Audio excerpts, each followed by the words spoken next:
This is the Fimbul Fight Picks Podcast. Get ready for the best and most accurate predictions in the world of MMA. Let's get started. Here is your host, Anders.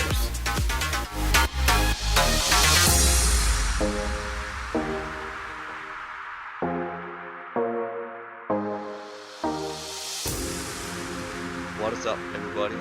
Welcome to the first ever episode of Fimbul Fight Picks Podcast. It's been long on the way, a lot of delays, but the podcast is finally here. I'm finally gonna do it. As many of you probably know, I won the Fimbul Fight Picks MMA betting service. I do pre-bets and live bets. Reason why I do live bets is because live bets is an absolute gold mine. Most services do not offer live bets. I do that. I'm a fairly aggressive live better. I see it as a good way to hedge bad pre-bets, or if unexpected things happen. Sometimes you can get some really crazy lines on live bets. Like for instance, favorites just becomes bigger favorites even if nothing's happening. Like the first fight we're going to talk about today with Elise and Sam Hughes. Elise last time was a huge dog live betting. I bet her. Sam Hughes was also a huge dog in her fight. Betted that too. So a lot of good lines on live bets. If you're not live betting, you're missing out big time on profits. Pre-betting, however, is my main thing, but I do both things as set. So if you want a service that do both, consider my service. Anyway, let's get into this fight card. I'm going to be going through these fights in a way that I call deep dive. Deep dive is a specific tape guide I made with the help of the owner of BetMA, Mike Tycoon, who was so kind to help me create it. It's a very in-depth way to break down fighters. It gives you a good overview, and the idea is that notes can be reused with only a little bit of refreshing. For instance, I like to do recordings when I do fighter breakdowns. If I research a fight, I might do a short recording for that fight. For that fighter as well, when I'm done with it, I have big notes. I put a lot of time into this, a lot of work into this. The way I look at it is hard work now, easier work later. Not easy, but easier work later. So I'm going to be going through the different fighters in my deep dive breakdown. Not always will I include every single category of this. It will only include the relevant stuff. If there are some repetitions, it's likely because I feel it's important. Anyway, this is the first episode. So this is more like a test thing, trying to test how things are gonna go, how things are.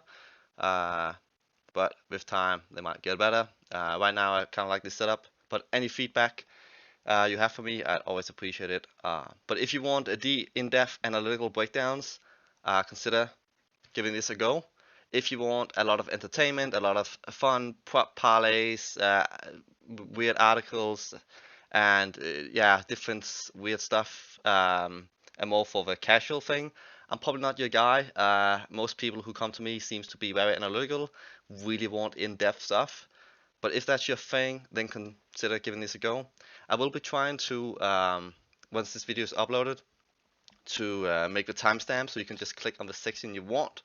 And occasionally in the future, I'll likely also be giving out some free bets, especially underdogs, which is my main thing.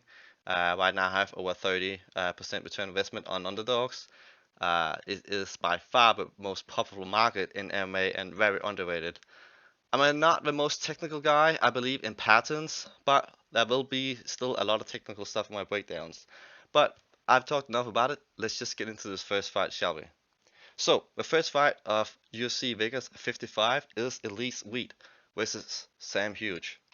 So if we start with Elise, I think it's important to note what you don't know about a fighter.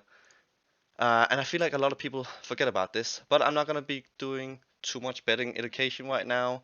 I know some of you might not like that, so I'll just do the breakdowns now. And hopefully you can follow along. So, about Elise what I don't know about her, I don't know how good Elise chin is. I'm also not sure how good she is at submissions. She seems to be mainly a striker. So if it goes to the ground and if she gets a chance to submit people, a little bit unsure about that. Now, how reliable is Elise I feel like she's fairly reliable. Like, she's a decent striker. She's very game. She's a game fighter. That's important to note. She throws a lot of kicks though when she shouldn't. So she's not like reliable to have good game plans or sticking to the good game plans.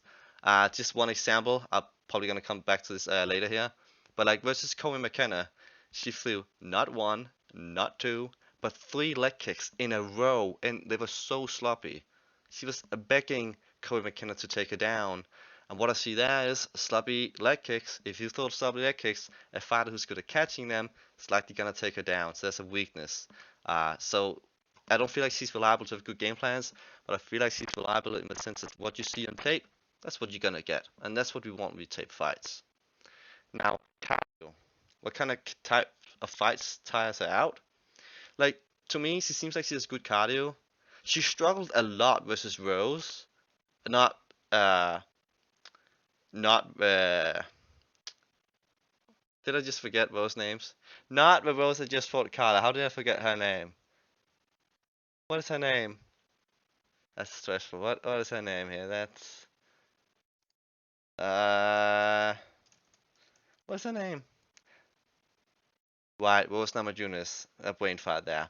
Not those, it was Hillary Rose she fought.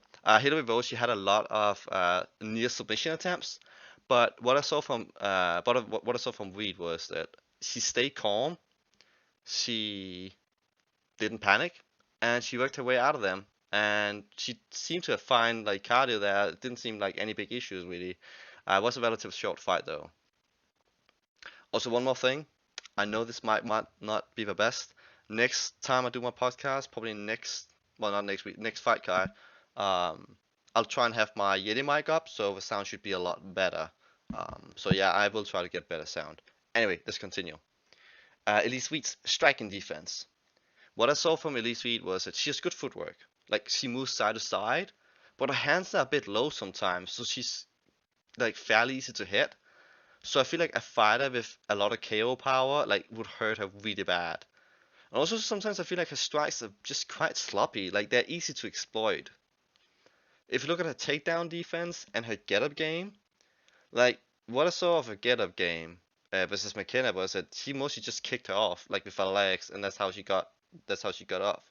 Um, like it wasn't like that she was laying on the ground on the bottom of the cage and she was trying to get to the cage or she was trying to reverse anything like that.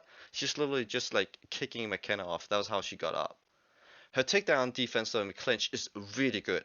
She dives for underhooks. She does a good job at like minimizing how much pressure is put on her. So I feel like she defends really well. Spreads out her legs. Just good defense overall. And I also noticed that she throws decent knees, which also lessens the pressure against her. Now, if you take a look at her offensive striking, she has a good right hand. That's like her best move. She also has pretty good 1-2s. She likes to go in and out, a bit like Holm, who fights fairly long. And her footwork when attacking though is a bit sloppy, I feel like. But she is able to backpedal when attacked. Like she likes to kick a lot, but she's quite open to get taken down a set when she kicks. I feel like that's her biggest weakness. Like she just throws these kicks so recklessly, and they're not even that good. It's not like they're super hard or fast or anything like that. But she does have decent power, but I feel like she forgets head movement, and so she's just easy to attack, like hit back. Her clinch game, as said, she has good takedown defense there. Splits her legs out, fights for underhooks. I'll probably say this a lot. You want to see a fighter diving for underhooks. I always want to see that. If a fighter's not diving for underhooks, not trying to get the arms underneath or doing something else in the clinch, they're just lazy. They don't know what to do. It's very important to notice this. But she does. But she does also make a few mistakes, so sometimes she still is able to be taken down. Now, her head position in the clinch game, I haven't noticed anything special there. Like, I haven't seen her like press her head into the opponent's chin or anything like that. Her footwork. She has good footwork, moving side to side, left and right, like she did that to escape McKenna. Fairly good distance management, but I don't feel like she can strike as well when she's using her footwork. But her footwork is decent to escape. Like people want to take her down, she can run away. She did it a lot in round one versus McKenna, but in round two, her footwork kind of stopped. And I think that might be because McKenna was kind of the one who was on the defensive there. But even so, just footwork where you're running away is not all that great footwork, but it's decent. It's decent footwork overall. Um, Takedowns and offensive Brazilian Jiu-Jitsu, grappling. I haven't really seen anything like this. I haven't seen much wrestling, chain wrestlings, or transitions. He doesn't need this because he's a striker. If you look at her chin and her recovery, I'm not sure about how good her chin is, as said, but she's very game. Because I saw that versus Hillary Rose, not Rose Namajunas. And game fighters usually have a good chin. An example of that is like Victor Henry, who's a massive dog, versus Bacillus. And he won, I think it was 30-27. He just ate those punches and just kept coming. So, is the fighter game? Yes, she's very game. She's been in big issues where she nearly got submitted so many times versus Rose, and she just kept going, and she won the fight. Versus Eubanks, she just got beat up. Bad position, got beat up. But when the fight was over, you could see how annoyed she was. Like, she wasn't broken or anything like that. She was just like, like so annoyed about it, right? But not broken. So she's very game. Very important to mention this. So, what are her win conditions usually? How does she win fights usually? By winning the striking game, defending takedowns, and avoiding making too many stupid kicks. But how do you beat a fighter like Elise Weed? Catch her kicks, take her down, have good KO power because she has no head movement, she's a bit sloppy. As said, she's easy to hit. She's decent. If you have decent footwork, like you can try and cut her off. It can be a little bit hard because she also has okay evasive footwork. But otherwise, if you can time her sloppy kicks with like a straight right, you can probably knock her down. So that could also be an idea. Now, if you take a look at Sam Hughes, I feel like Sam Hughes is a fairly reliable fighter. The best thing from Sam Hughes I've seen is that she benefits greatly from her corner. She listens to her corner offers really good advice. She trains as 40s MMA, and her team seems to be very dedicated to her. And it seems like she usually wants to clinch a bit after striking. If you saw her corner work in the Estela Nunes fight in round 2 and round 3, like they were firing up so well, like saying, "Go, Sammy, go, go! This is your time." Telling her, like stuff like that. Nunes is a better striker than you.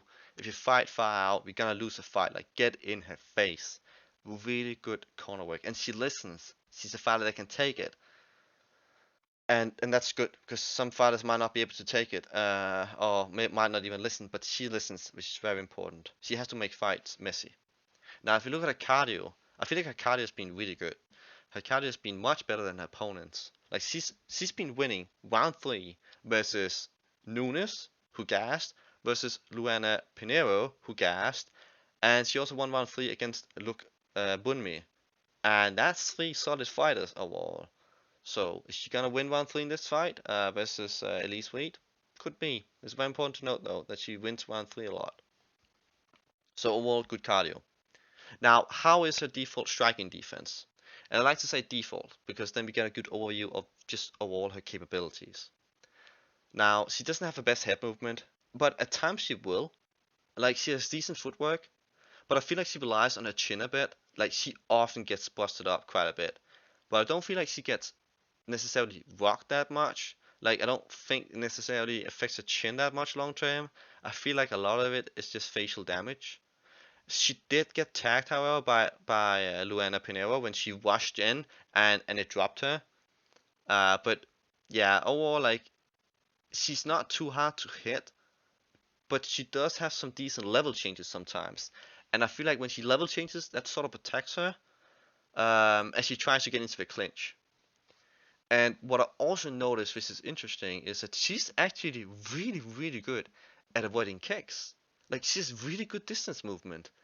She's often able to move away, like she did versus Luana, when she does so many kicks, just by moving backwards or just by moving her leg when she was kicked. So that's interesting. Avoiding leg kicks, she's really good at that. Now, how is her takedown defense and her get-up game? When she got taken down by Luke Bunmi, she got up, but that was only due to Luke Bunmi letting her up. So I haven't really seen too much of a get-up game, how good she is at this recently here. So I actually don't know how good she is at this kind of game. I don't think it's going to be relevant in this fight though. But oh well, I want to give you guys a good overview of a fighter. Uh, so that's why I'm doing these in-depth breakdowns. Okay, so offensive striking. She has decent low kicks and body kicks. She seems to land quite a few low kicks overall. I feel like that's what she does the most. She's also able to land a front kick. She did that in round 2 versus Luana Pinheiro. But low kicks is what she uses the most as set. But I don't feel like her kicks are all that damaging.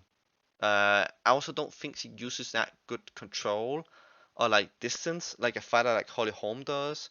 Like she can, like a fighter like Holly Holm, she can use her kicks to manage the distance, like to keep her opponents at bay. I don't think that she can do that. But low kicks overall, like calf kicks, should overall do some decent damage. Now she has a pretty good jab, and she does quite well whenever she pushes forward and lands combos. She struggles when she lets her opponents dictate the pace. She has decent forward pressure, and versus Nunes, her jab snapped the head back of Nunes several times. And she also has a pretty good 1-2. And I mentioned she is good at dodging kicks, but she also tried to grab the kick of Luana, and she nearly got it. She didn't get it, but she nearly got it. So if you throw sloppy leg kicks, she might be able to catch you and get a takedown. Now, does she have good or bad optics for winning decisions, such as forward pressure? Yes, she has good forward pressure, but her facial damage is often quite bad, so I feel like it sort of evens out a little bit. Now, her clinch game. She showed a good ability to duck under strikes and then go for the clinch, but I feel like she often loses it, like she did versus Nunes and versus Lukbunmi. But the reason she lost the tie clinch, lost the clinch against Lukbunmi was because Lukbunmi is a Muay Thai fighter and she could get the tie clinch. So Sam just got messed up there. And versus Pinheiro was simply just able to take her down, like flip her over. She's good at throwing people to the ground. She does go for double underhooks though, and she is able to get takedowns of her own. I feel like the idea behind the clinch for her is that she has a cardio edge, so it makes sense for her to drain her opponents. And as said, Sam's fights often get quite messy. Like that's how she beat Nunes versus Loma Lukbunmi. She got the clinch in round 3 and won that round. But she spent nearly that entire round not doing much. She had a few foot stomps, but I didn't see really any punches. I didn't see any knees. So she's the type of fighter that can get a lot of cage time, a lot of clinch time, right? Having her opponent pressed up against the cage. But if she would just land a few punches, it would really help her seal the rounds, but she's just not doing that. So that's important to note. Now, her head position in the clinch game. She has shown very good head position in the clinch. Like, she will be pressing her head into the chin of her opponent, and you can imagine that that's very, very uncomfortable. Another fighter that does that well is Dusko Todorovic. Now, head movement. What kind of head movement does she have? Defensive, offensive, what kind? She's shown some okay offensive head movement when she attacks, but overall, I feel like she relies on her footwork more than head movement. What kind of finishes does she go for on the ground, like jiu-jitsu wise? Rear naked choke, armbar, and guillotine chokes. That's the main thing. Now takedowns. How does she get her takedowns? She had double underhooks in round 3 versus Nunes, and she was able to drag her down by keeping her head close to Nunes, drag her down, and she got into a full mount. She did get pushed off a full mount because Nunes was raising her legs like in an explosion, so she got pushed into side guard shortly after. But she was able to take Nunes down also in the second round from a clinch. And she even got the crucifix there. That fight could potentially have been stopped, especially if she had landed elbows and was some more time. But so the way she gets the takedowns, clinch, drag them down, some underhooks, that's the main thing. I don't feel like she's great at getting takedowns because she just has to mainly get them from a clinch, and it's a bit messy when she gets them. Transitions, I said, if she wants to on the ground, it is from the clinch that she will get these takedowns. Top game and control. She's not the heaviest girl, but she showed full mount and half guard, but overall I haven't seen too much of her top control, so I'm not really sure how good that is. Now, chin and recovery. She bleeds easily, but she's tough. She's game. She did get dropped a set by Luana due to a perfect left hook, and where she was landing many punches. But overall, I feel like her chin is fine. Fight IQ. Her corner gives her very good fight IQ. Without that, I don't necessarily think she would have good fight IQ. She does her best with what she has overall. So is the fight a game? Yes, she's game. The win conditions for her: clinch, drag her to the ground, tire her opponents, make her fights messy. How do you beat a fighter like this? Like, what's the lose conditions for her? Have good distance control, good cardio, good takedown defense, so you can outstrike her, due to Sam only having like mediocre striking. If you have good tuck control with takedowns, that could also work, like we've seen from a couple of fighters she's faced.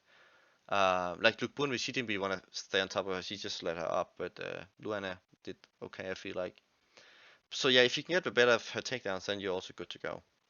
I said she trains at 40s MMA, and I feel like she has a very dedicated team behind her, which is very important. And it seemed like her last win versus Nunes was very important for her. It seemed like she really needed that win, and I think we're gonna see an even better Sam now. So, how do you see the fight going with Elise versus Sam Hughes? Sam Hughes. I feel like it's a close fight. I'll give maybe Elise a slight edge striking wise. In the clinch, it could be close because Reed has good takedown defense from the clinch with the underhooks. But Sam Hughes could get some, cage control time with a clinch, and maybe she could even occasionally get a takedown. What could be interesting is if Reed throws a lot of these leg kicks, because as I said, we have seen Sam try to catch the kicks, so she might be able to get a takedown from that. I also think we're gonna see some adjustments from her corner. I think they're gonna let her know what she has to do. Most likely, Reed's best round is going to be round 1. The best round of Sam going to be round 3. Could it come down to round 2? Yes. But I don't think we can just say that Sam is just going to win round 3. I don't think it's that simple. I don't think we can just say Reed is going to win round 1. Overall, I feel like this is a very close fight. I feel like maybe you can give the edge to either fighter. There's definitely arguments for both. Overall, I'm going to lean Sam slightly, just ever slightly, and this is going to be my official prediction. It's going to be Sam by decision. Now, let's move on to the next fight. Alright, let's jump to the next fight. Chase Hooper versus Felipe Colares. This one's going to be pretty quick. I think this is going to be a light bet fight. Potentially, there could be a really good light bet here. There might be, there might not be. Chase Hooper, he could get a submission here, but physically, he's weak. His striking sucks. Felipe, small favorite. I mean, the odds seems about right here. I feel like there's a lot of question marks, a lot of uncertainty about this fight. It's just a fight.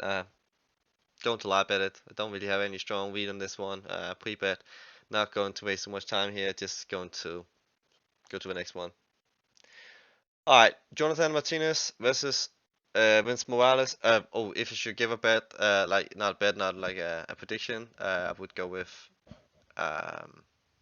Felipe Colares if you should pick something, probably by decision, but no strong lead there. Anyway, Jonathan Martinez. Let's start with Vince Morales since he is the dog here. So what I don't know about Morales, I'm a little bit unsure about his ground game, but I don't think it's going to be relevant for this fight. I feel like he's fairly reliable, but he's not a fighter I would be comfortable laying juice on, like betting as a favorite. I feel like he's too many weaknesses, especially to the low kicks, as Gucci he really exposed him. But he was also able to switch stances, so he could match Vince Morales, even when Vince tries to switch stances in order to avoid the leg kick, so he could use both legs. But both legs just got chewed up. Martinez got good leg kicks too, but I don't think he's gonna be as big an issue. But Vince Morales is also open to getting countered, I've noticed. So I don't feel like he's a fighter I would want to bet as a favorite, but I feel like he's reliable in the sense that you get what you see on tape. Now, cardio-wise, his cardio has held up pretty well in 3 rounds. I feel like he's solid cardio, maybe even slightly better cardio than his opponent so far. One thing about him though, with his default striking defense, he doesn't really have all that good head movement. Like, he gets tagged a lot, but his footwork is actually pretty nice. Like, he moves well.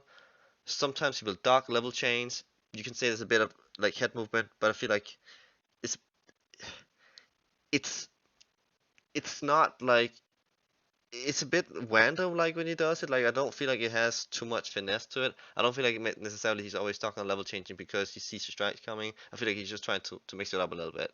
But his footwork is definitely his main defense. I feel like he started to move the legs out of the way when fighters are going for his legs now with leg kicks. I noticed that especially after the Gucci fight. But I still feel like he gets hit really easily. Like he's still weak to leg kicks. He also seems weak to straight jabs. Like when he was facing Draco, Draco he was making his face wet really early on in the fight, already in round one. Like he just landed some solid jabs. Whenever Vince Morales he would come forward, boom, he would just land that jab, and it was like it's just not good for the judges to start getting such a wet face so early on. So yeah, leg kicks, straight jabs, he has a lot of weaknesses there. Takedown defense and get up game. He's been able to defend the takedowns like double legs by lowering his stance. Like when he was up against the cage versus Draco, he lowered his stance, but then Draco he's just switched to a single leg because when you have your legs spread out a lot, then if the opponent switches to a single leg, you lose balance. It's a lot easier to take you down that way. But that said, he like Vince did get up quite easily. But I do feel like his neck was a little bit exposed.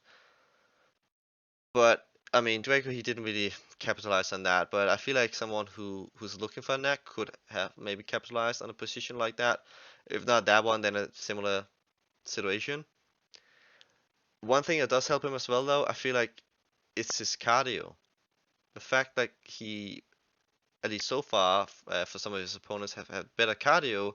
I feel like that can help him with his takedown defense because they get tired, he's still fresh. He's gonna help him round 2 and 3 and so on.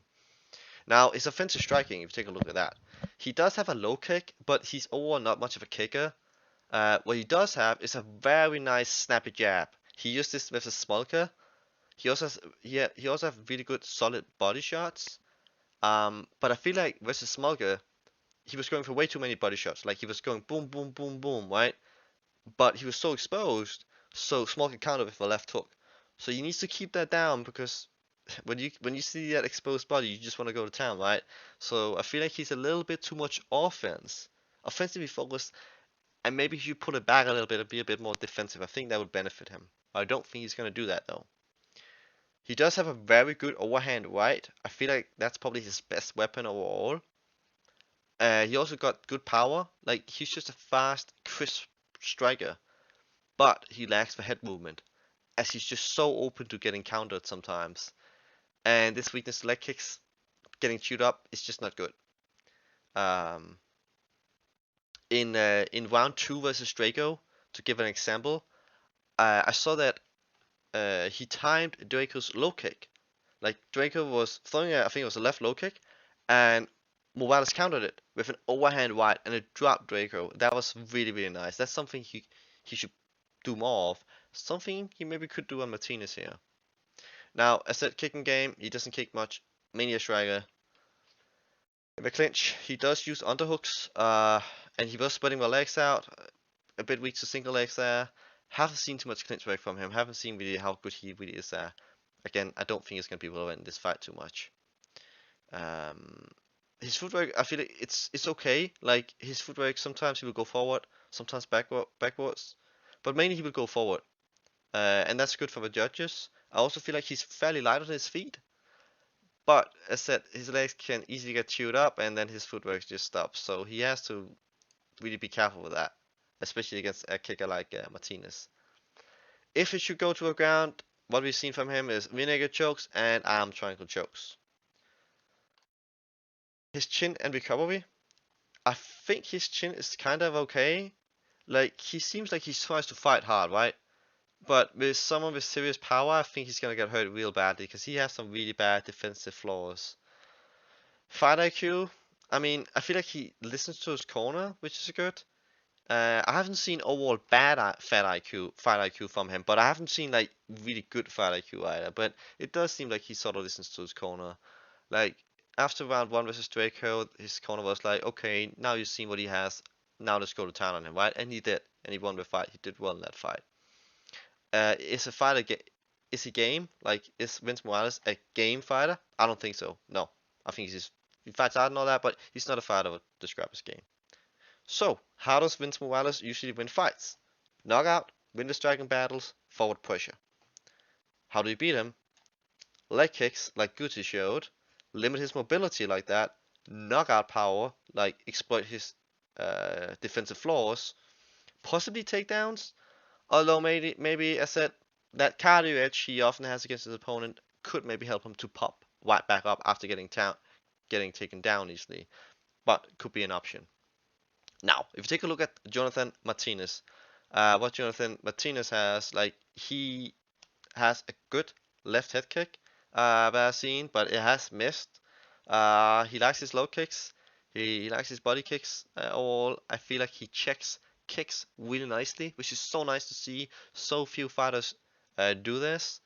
When he was checking kicks versus who was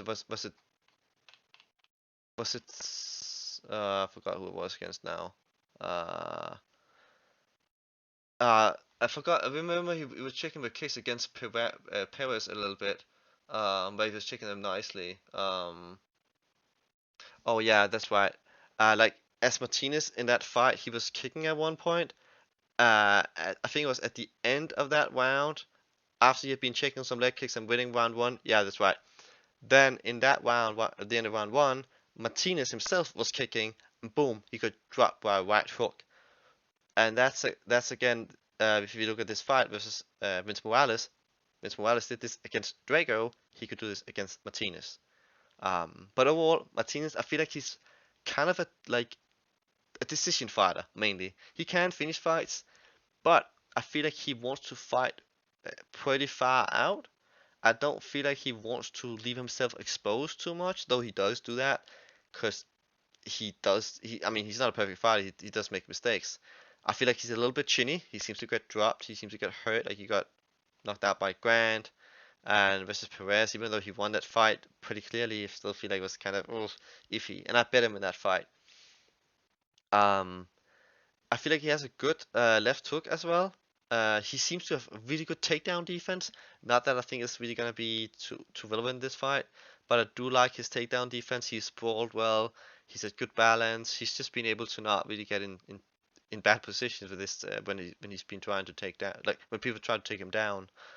He got a good left hook, a good high kick. I said when people try to take him down, he spreads the legs well.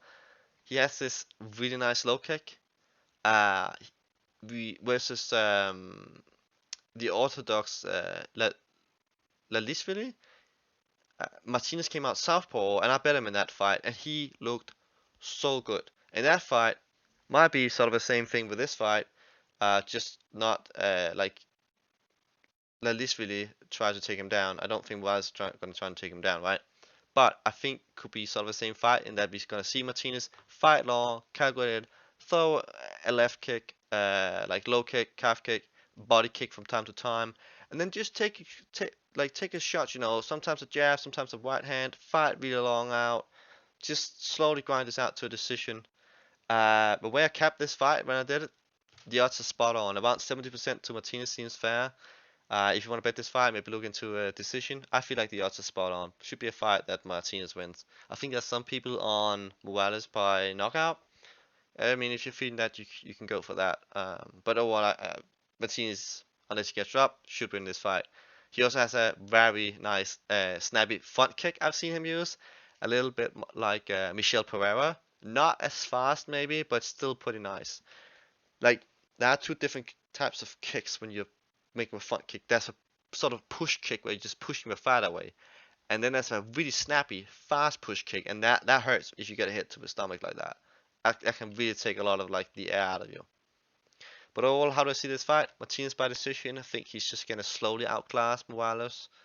Uh, there's also some kind of treat. I think Morales had once done in a fight where Martinez had a fight, right? And there was a tweet from Vince Morales about when Martinez fighting is always a banger or something like that. I can't remember what he said, what the exact words were. But just a little X factor. Maybe he has some respect for Martinez here. But Martinez by decision is going to be my prediction for that fight. Alright, let's move on to the next fight with Omar Morales versus US Medic. So, let's go to Omar Morales versus US Medic. So, in this fight, I feel like there's not a whole lot to say about US Medic. Turner kind of exposed him. Like, it's very obvious now that US Medic, I think that he is weak to body shots, body kicks. I think that long, like, rangy fighter that he is, because of his tall frame, he just seems so weak to these body shots. I feel like he crumbles. I feel like US Medic is a guy who likes to be the hammer, but he's so bad at being the nail. If that makes sense. Like as soon as it doesn't go his way, he kind of quits a little bit. It's like, oh, it hurts. He doesn't want to fight too hard. I feel. That's that breaking point mentally. He likes the combo he used versus Gonzalez and Cruz. It's where he will land a left hand, and then he finishes with a right low kick, which is really really nice combo. It looks so nice when he does it. He also has fairly good ground and pound from what I've seen, and he also have done sort of okay in the clinch, but he has faced a lot of fighters with losing records, fighters who have barely had any experience. Like he's just so unproven, have pretty much only fought cans. So yeah, decent striker, but that's it. And his submissions, I don't rate that too high because it was mostly against tomato cans. So yeah, don't really like US Medic here. If you're gonna play him, it's probably gonna be by finish, but there's a chance that he has improved after his first loss. It can happen that a fighter really, really, makes a lot of changes.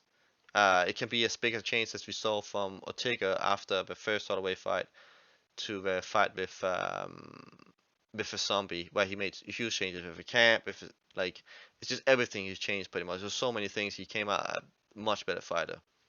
Now, if you take a look at Omar Morales, he trains at Sanford MMA. I'm a little bit unsure how good he is in 5 rounds. Obviously not important for this fight. I feel like he's pretty low volume, but he's so reliable though. Like you know what you're gonna get when you bet on Omar Morales. He's tough, durable, good footwork, good head movement overall. He's solid takedown defense, and he will also dig for underhooks. Just an overall solid fighter with low volume, and he doesn't have that much of a killer instinct. If you look at cardio, I think it's not. I don't necessarily feel like it's confirmed or anything like that, but I think he gets tired if you force him to grapple. I think that's his weakness. I think Pierce exposed him a little bit of that. It doesn't seem to be the type of fight he likes, like defending submissions, grappling a lot. I feel like he crit a little bit versus Jonathan Pierce. But overall, his decent striking defense, which is going to be really relevant in this fight versus US Medic. I feel like he's a solid counter striker. He sort of likes to throw one strike at a time mostly, or solid a low kick, a body kick, and then like try to get close. Like I know some people I think say that he fights long, fights far out. He does that sometimes, but sometimes he's actually really close to the other fighter, relying on his head movement, relying on being able to back away fast. But overall, he's defensively solid. Like he can both walk forward, he can walk backwards. He's got solid footwork, solid head movement. He will move his head both from side to side, but also like front and back, so he can avoid like jabs and so on. If you want to look at if a fighter's head movement is good or not, just put the speed on times 2 or even faster. You can see if their heads are just like standing still or it starts moving. And also if there's any real sense to the rhythm, or if it's just like they're just moving it in a weird way. Like some fighters they have footwork and head movement, but it's not really because they're skilled. It's just like they're trying to act like they have it. They don't really know what to do. But I do feel like Omar Morales knows what to do. He also does a fantastic job checking leg kicks. Like versus Benitez, his shin was split open just because Omar was checking the leg kicks. And he's also good at moving away from the leg kicks without checking them. He can just move away. But since he's so good at checking them, which is smart, it's something that's just good that he does that. You should do it more because it's so painful to have your legs checked like that. If you take a look at the takedown defense and get up game, he has got good underhooks, which is important. He spreads his legs out. Overall, he has pretty like decent takedown defense. His get up game versus Jonathan Pierce also seemed pretty good. Like he got up a lot. He was also able to sweep from a bottom, which was impressive. Impressive when Jonathan Pierce was on top of him. but I don't feel like he is like fantastically, amazingly takedown defense. Like it's solid, but if he gets to a bottom, like if he's on a bottom, I don't think he likes that. I don't think he's comfortable there at all. And if a fight plays out too much there, I think he starts quitting. But I don't think it's going to be a fight versus Medic. It could go there. Then it's probably Omar taking it there. Even if Medic does it, I don't think he's going to be in too much trouble. I don't think he's going to drain him too much. But if it's a fairly high skilled fighter like Jonathan Pierce, then I think it could have an impact on him. Now his offensive striking. He likes to low kick a lot. He's very good at it. He throws a lot in all 3 rounds usually. Not a lot of strikes, but a lot of low kicks. He has a very good jab, but it's not like he relies on the jab solely. Like some fighters have a really solid jab, and that's what they rely on, sort of like up front. But it's just a good fundamental basic jab he has. Versus Benitez, he was able to do serious work on him. Benitez was red in the face, around the nose, very early, and it was partly due to the jab. I also feel like he stands fairly close in striking matches sometimes, as mentioned earlier. But I think because he has a decent chin, and because he likes to get close, he can do it. Because he's also able to move away pretty quickly. Like he can just back away and it's fine. He can duck a little bit. He's doing fine. It's working for him. And if not, I mean, he has the durability that he can rely on. So you pretty much have to land flush in him if you're gonna really punish him for it. I feel like, or take him down possibly. He also has a really heavy straight right, but he's not a guy like that will land all too much. Like he lands, according to the stats that I found, 3.4 strikes per minute, but he only absorbs 2.8 strikes. So that seems pretty good for a decision win. It's a little bit of an advantage, not too much. But my overall impression of Omar Morales is just he's a good overall fundamentally basic solid fighter. But he's not like excelling anywhere. Now his kicking game, as said, he likes the low kick. He's very good with it. Powerful body kick. Only rarely will he go high. It can happen, but it's fairly rare. He did throw a body kick versus Benitez that was caught, but I don't think Benitez wanted to go to the ground, so like he just let it go. But that is something to pay attention to. He also used a side kick, and he went for a wide high kick versus Benitez. But I haven't seen him use that ever since, so I wouldn't put too much. So like, I wouldn't value that too much. That we saw him go for a side kick. It looks cool, it's useful, but I haven't seen it ever since. So yeah, low kicks and body kicks, that seems to be where he excels in the kicking game. I haven't seen him try to catch kicks himself. I feel like he mixes in forward pressure sometimes, but other times he's backing away. Overall, again, it's just a mix of everything, I feel like. In a clinch, I've seen him occasionally throw a knee, but it's not like he will land several knees. It's not like he will go for Muay Thai clinch and land several knees. He will throw like one knee, a hard knee, a one good precise knee at a time, and that's it. And then he will actively dig for underhooks. He will also do a good job of reversing you if you reverse him. Versus Benitez in round 2, he threw a left hook on the break as well, like when they broke away from when they separated after clinching. But I'm not seeing him actively kick or throw since then on separation. And that's important to pay attention to if fighters will throw a left hook or a right hook or a kick or anything when they separate. Because a good fighter will do it, a lazy fighter will not do it. It's pretty much that simple. His head position in the clinch, haven't really seen him use it that well at all. He has not been that, he hasn't been seeking the clinch too much. It must have been him defending and it hasn't been too relevant. But yeah, I haven't seen good head movement or head position in the clinch. Now his head movement, just to finish up on that, I feel like he has a good mix of a head movement. Like I said, forth and back, so you can run with jabs, side as well. It allows him to set up a lot of strikes himself, counters, jabs, hooks, and so on, lead hooks, check hooks, and so on. Overall, it just mixes nicely with his footwork. With his footwork, speaking about that, he's able to circle off. And if you watch his fights, you can see that he has really good cage awareness, sort of like Holm. I don't think as good as Holm, but pretty good. Like, I've not seen him stumble into the cage, even when he was really close to it. And Jonathan Pierce, he struggled to land on Omar Morales in the first round, just because of how good his footwork was. if this fight should go to a ground, Omar Morales can go for armbars, guillotine chokes, and dash chokes. He did that on Jonathan Pierce, but he didn't quite get the submission. His takedowns, what I've seen, is mostly the body lock takedown. Like he would get a body lock and then drag his opponents down, and sometimes use the momentum to his advantage. Versus Yong, he lifted well with the underhook, and then he reversed, got the body lock, but in that instance, Yong got up. But in round 3 versus Yong, he was able to get the best body lock of his I've seen, where he also used some momentum. So that's pretty much the only way I've seen him get takedowns is with body locks. And that's also how, if he would get it to a ground, that's most likely how he would do it in the transitions. Top control, haven't seen too much of that. Like, I feel like he's only able to dominate weaker opponents. I don't feel like he's able to dominate highly skilled opponents like Pierce on the ground. His chin and durability is really good. His body also seems strong, like solid. So I feel like he can absorb a lot of damage. Giga Chikatsu though, he did drop him with an overhand right in round 3 that just landed flush, right? And Chikatsu, he tried to finish on top, but Omar was tough. He got up and he didn't seem blocked after that. So I think he recovers well.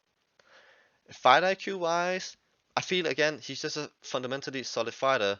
I sort of wish he had more of a killer instinct. So it's not like he has bad fight IQ. He does what he needs to do and what he can do, but I don't feel like he actively plans for each opponent. And I don't feel like his corner, from what I've seen, have been able to really push him as much as they maybe could. So is he a game fighter? No, I'll not say so. Probably like average. So how does a fighter like Omar Morales here win? Outclass his opponent, mix in a bit of clinching, maybe finish like with a clinch at the end of a round like he did versus Yong in round 2. Mix in body kicks, low kicks, check the kicks of his opponents because he's good at that, and not many fighters are, so not many fighters expect it, and win by decision because that's his most likely win condition. I think I see a lot of people on the under in this one. That can happen, medic get him out early, or even later maybe, but most likely early if she's gonna get him out, or otherwise Morales taking him out. But Morales is sort of a decision fight. I feel it's a little bit risky. I don't hate it. I don't like anything like that. It's okay, I guess. But just be aware if you play that Omar Morales, it's not too much of a finishing fighter. But yeah, it might just be that Uros medic, he just completely collapses. So my prediction for this fight is Omar Morales. I'm gonna go by decision. He could get him out there, but I'm gonna think that he's gonna be able to ride the storm of Uros medic, and that Uros medic is unproven. He's not good at being the nail. That he has to land flush on Morales to get him out here. And I think Morales is just gonna take over slowly but surely. Alright, let's go to the next fight. Alright, next fight here is gonna be a quick one. Para Porter versus Jailton Almeida. Most likely outcome, probably Jailton Almeida in round 1 by submission. He is moving up in weight though. Para Porter does have some weight on him. And Para Porter, he's been underweighted for a long time. Like, versus just Provision, he was underweighted.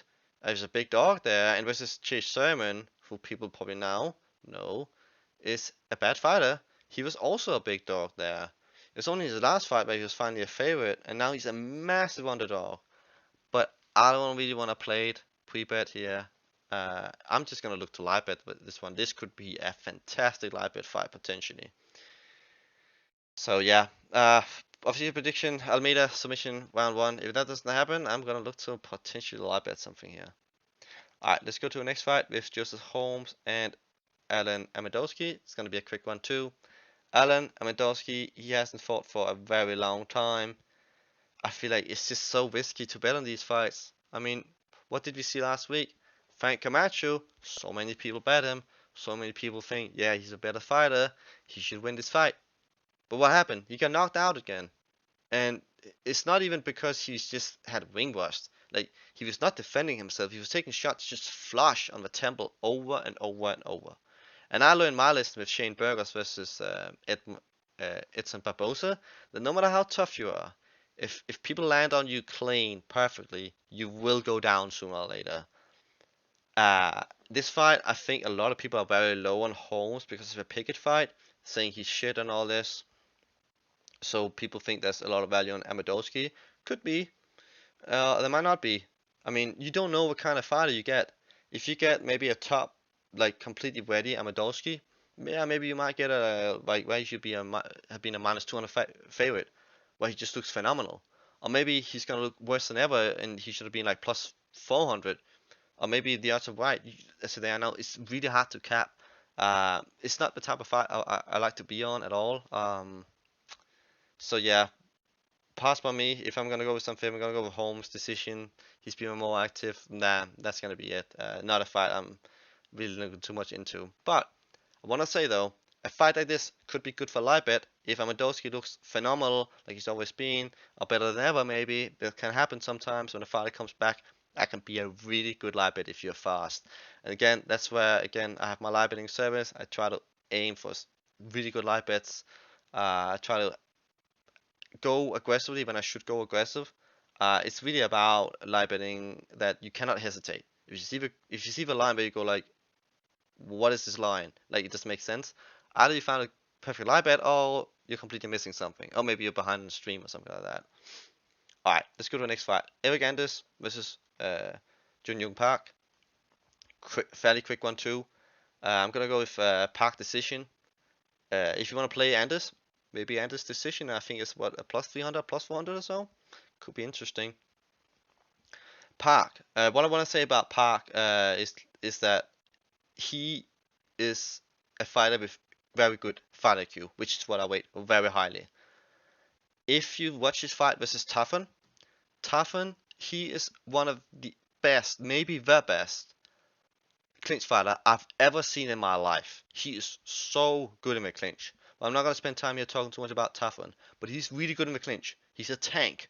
And Park fought that fight perfectly because Toughen, he is weak to jabs. I think I said this in when I was on Manpreet's podcast, Vlog My Night podcast thing. And if I didn't, well, then I say now that Toughen is weak to jabs. And Park in that fight was fighting so well. Not only was he going for takedowns and all this, and he busted him up later in the fight, but he kept the fight in the middle of the octagon, circling around Toughen and landing that jab over and over and over again. He was fighting smart. He was calculated. He was just so good. I love to see it. Really smart fighter. Versus Gregory Rodriguez, I bet Gregory there. He nearly won that fight, but at the end he just got knocked out in that fight. I think Anders will have a little bit of size on him. But Anders, if he's to win this fight, I think he has to make it messy. He has to make it really, really messy. And maybe he can grind out some decision here. But I do think Park is just way more skilled. And yeah, Anders versus Stewart was nice. But Anders here, not really liking it. Anders versus Muniz, no, he got submitted in round one. Muniz has been on the way for a long time, ever since he fought Sousa. But yeah, I'm gonna go with Park decision. I think he's just a smarter fighter. That's who I'm gonna go with. Not too much for me to say about this fight. Alright, let's go to the next fight. Alright, let's go to the women's fight here. Polyana Viana versus Tabatha Ricci. Now this fight is a really interesting fight to me. Let's start with Polyana Viana. So Polyana Viana, any interesting factors there? Yes, I want to mention that straight away. She hasn't been all that active. She's had very little cage time. When she has had cage time, it was against Mallory Martin, who she finished by submission in round one, and it was against wait, who was that against again? Who was that against? Oh yeah, Emily Whitmire. Emily Whitmire, and she submitted her, but Emily Whitmire, I mean, she loves getting submitted. She's winning over Hannah Golden, and she got submitted again. She just loves getting submitted. So the interesting factor, otherwise, I want to mention, besides her being fairly inactive, is that on TikTok, not TikTok, but Instagram, she's been posting these silly TikTok videos, kind of like videos where she's like dancing and all that. And I feel like when I see women do that, this is distraction. I don't think it's a good sign. I think she should be more focused on her training. I'm not saying you can't do this because and still be focused. It's just a little thing that sometimes it can matter, sometimes might not matter. But for me, it's a distraction. I see it as a little bit of distraction. I value it a little bit. That's how I see it. So anyway, what do I not know about Viana? I don't know how good her chin is. I don't think it's going to be willing in this fight though. How reliable is she? She's really reliable. Not in a sense maybe that you would like, but what you see on tape, you're gonna get. She likes to jump guard. She does it pretty much every single time. She's fine with having the bottom position. So if her opponents want a takedown, she'll most likely give it to them. She even said in an interview for this week that if she could choose, she would like the fight to play out on the bottom. So yeah, she just seems to do the same thing every time, like be on the bottom, and sub hunt the entire fight. That's what you want to do if she can choose. One thing that she has going for her is that she lands elbows and punches from a bottom. How often do you see that from a fighter? Not very often. I feel like that's really nice. But I feel like it doesn't get rewarded that often, unless you like really hurt your opponent from the bottom though. If you look at her cardio, I haven't really seen her get too tired. I haven't really seen it be that big of an issue. Her striking defense, she has no head movement, like whatsoever. She keeps her chin high. She's very easy to hit in the face. On the bottom position, besides the submission attempts, I said she will land the punches and she will land the elbows. But yeah, like her footwork sometimes can also be okay. But overall, I feel like she's a bit flat-footed though. How is her takedown defense and get-up game? I mean, I said she accepts a bottom position. She will even pull guard on her opponent should she get it to the ground, even if some people will think it's a bad position. But for her, it's probably one of the best positions she can be in. She's very good again with submissions, especially in round one. And if you're not patient, like Hannah Siffers was, she was very patient, then you're just gonna get submitted like Whitmire and Melo Martin.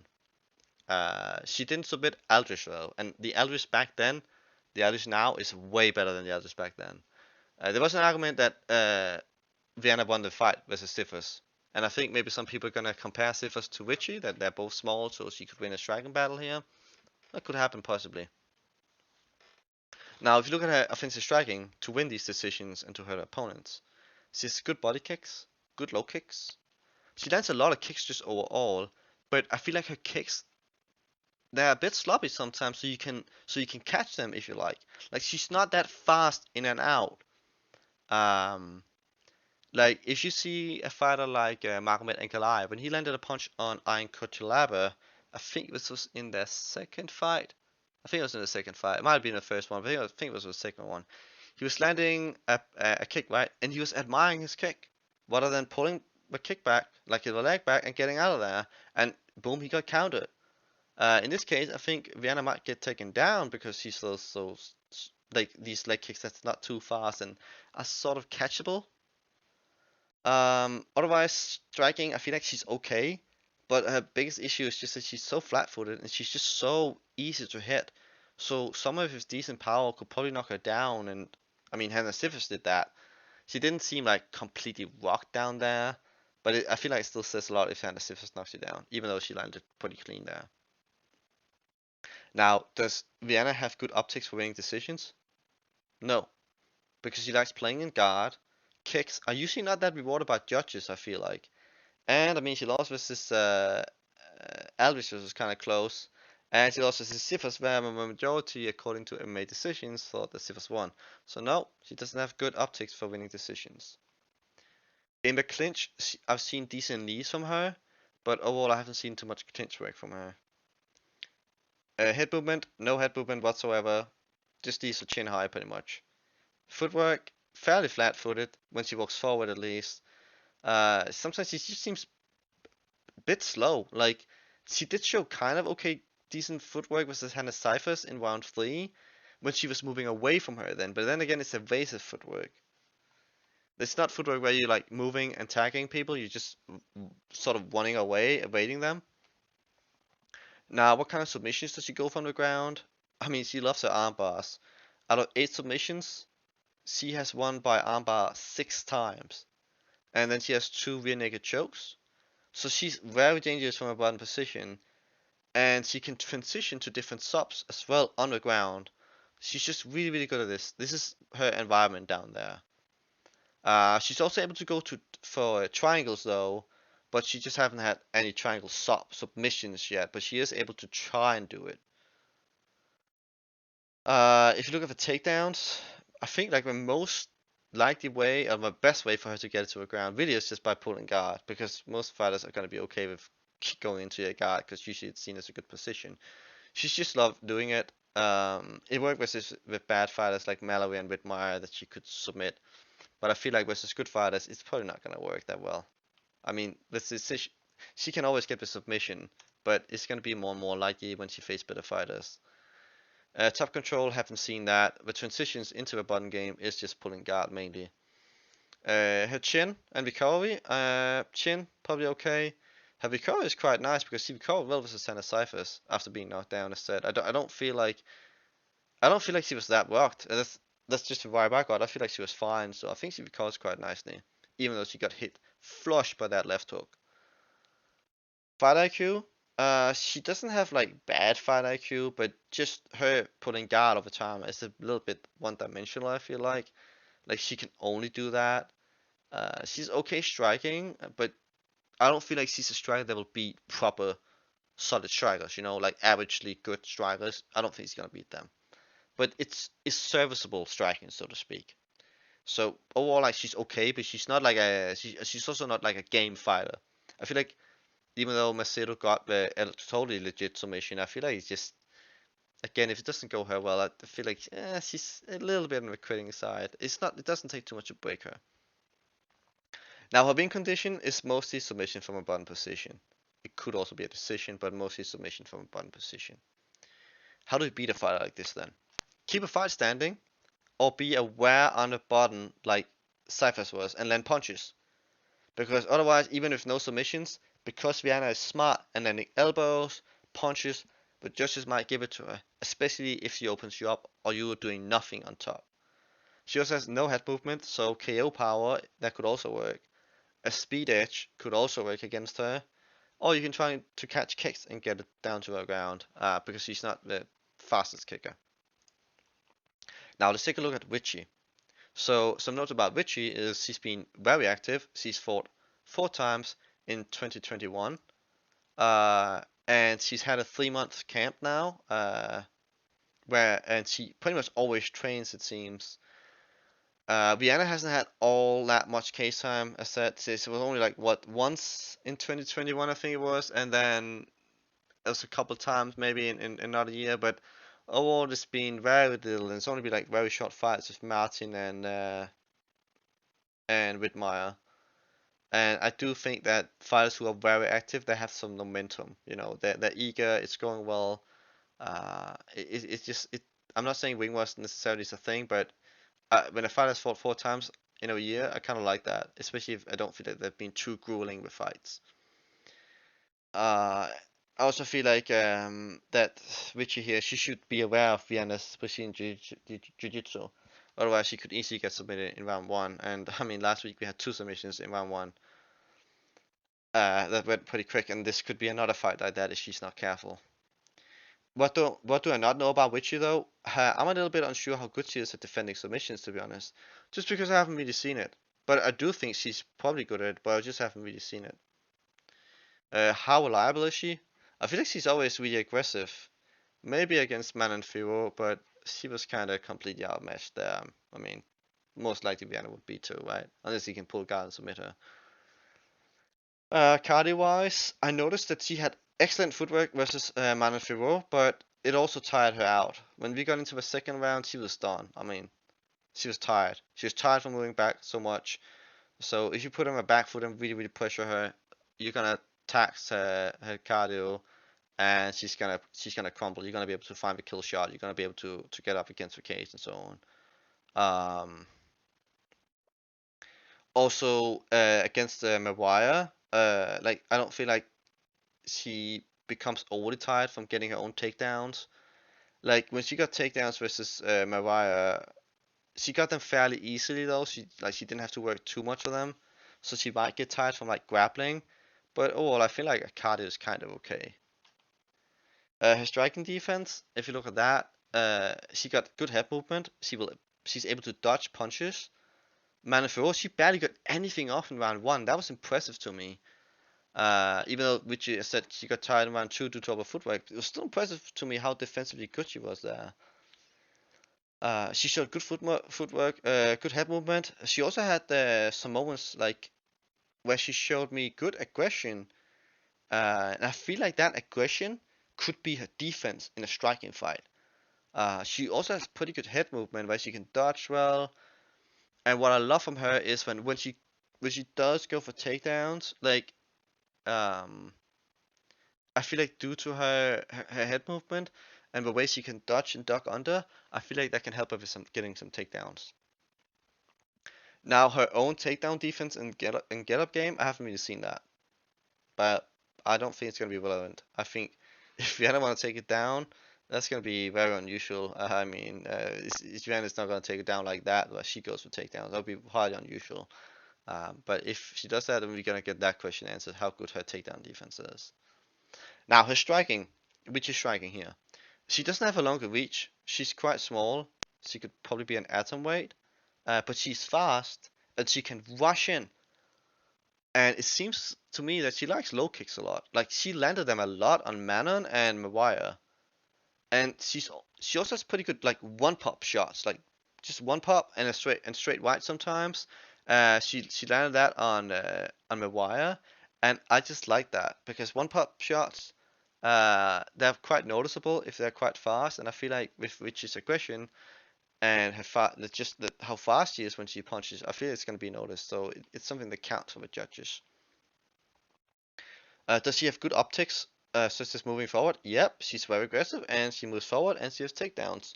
So she should be good at winning decisions. Now she's facing Viana, who's bad at winning decisions because we saw it versus Cyphers and she's on a button. So that's two things. So like when you have a win condition that fits the losing conditions, that's nice. That's always nice.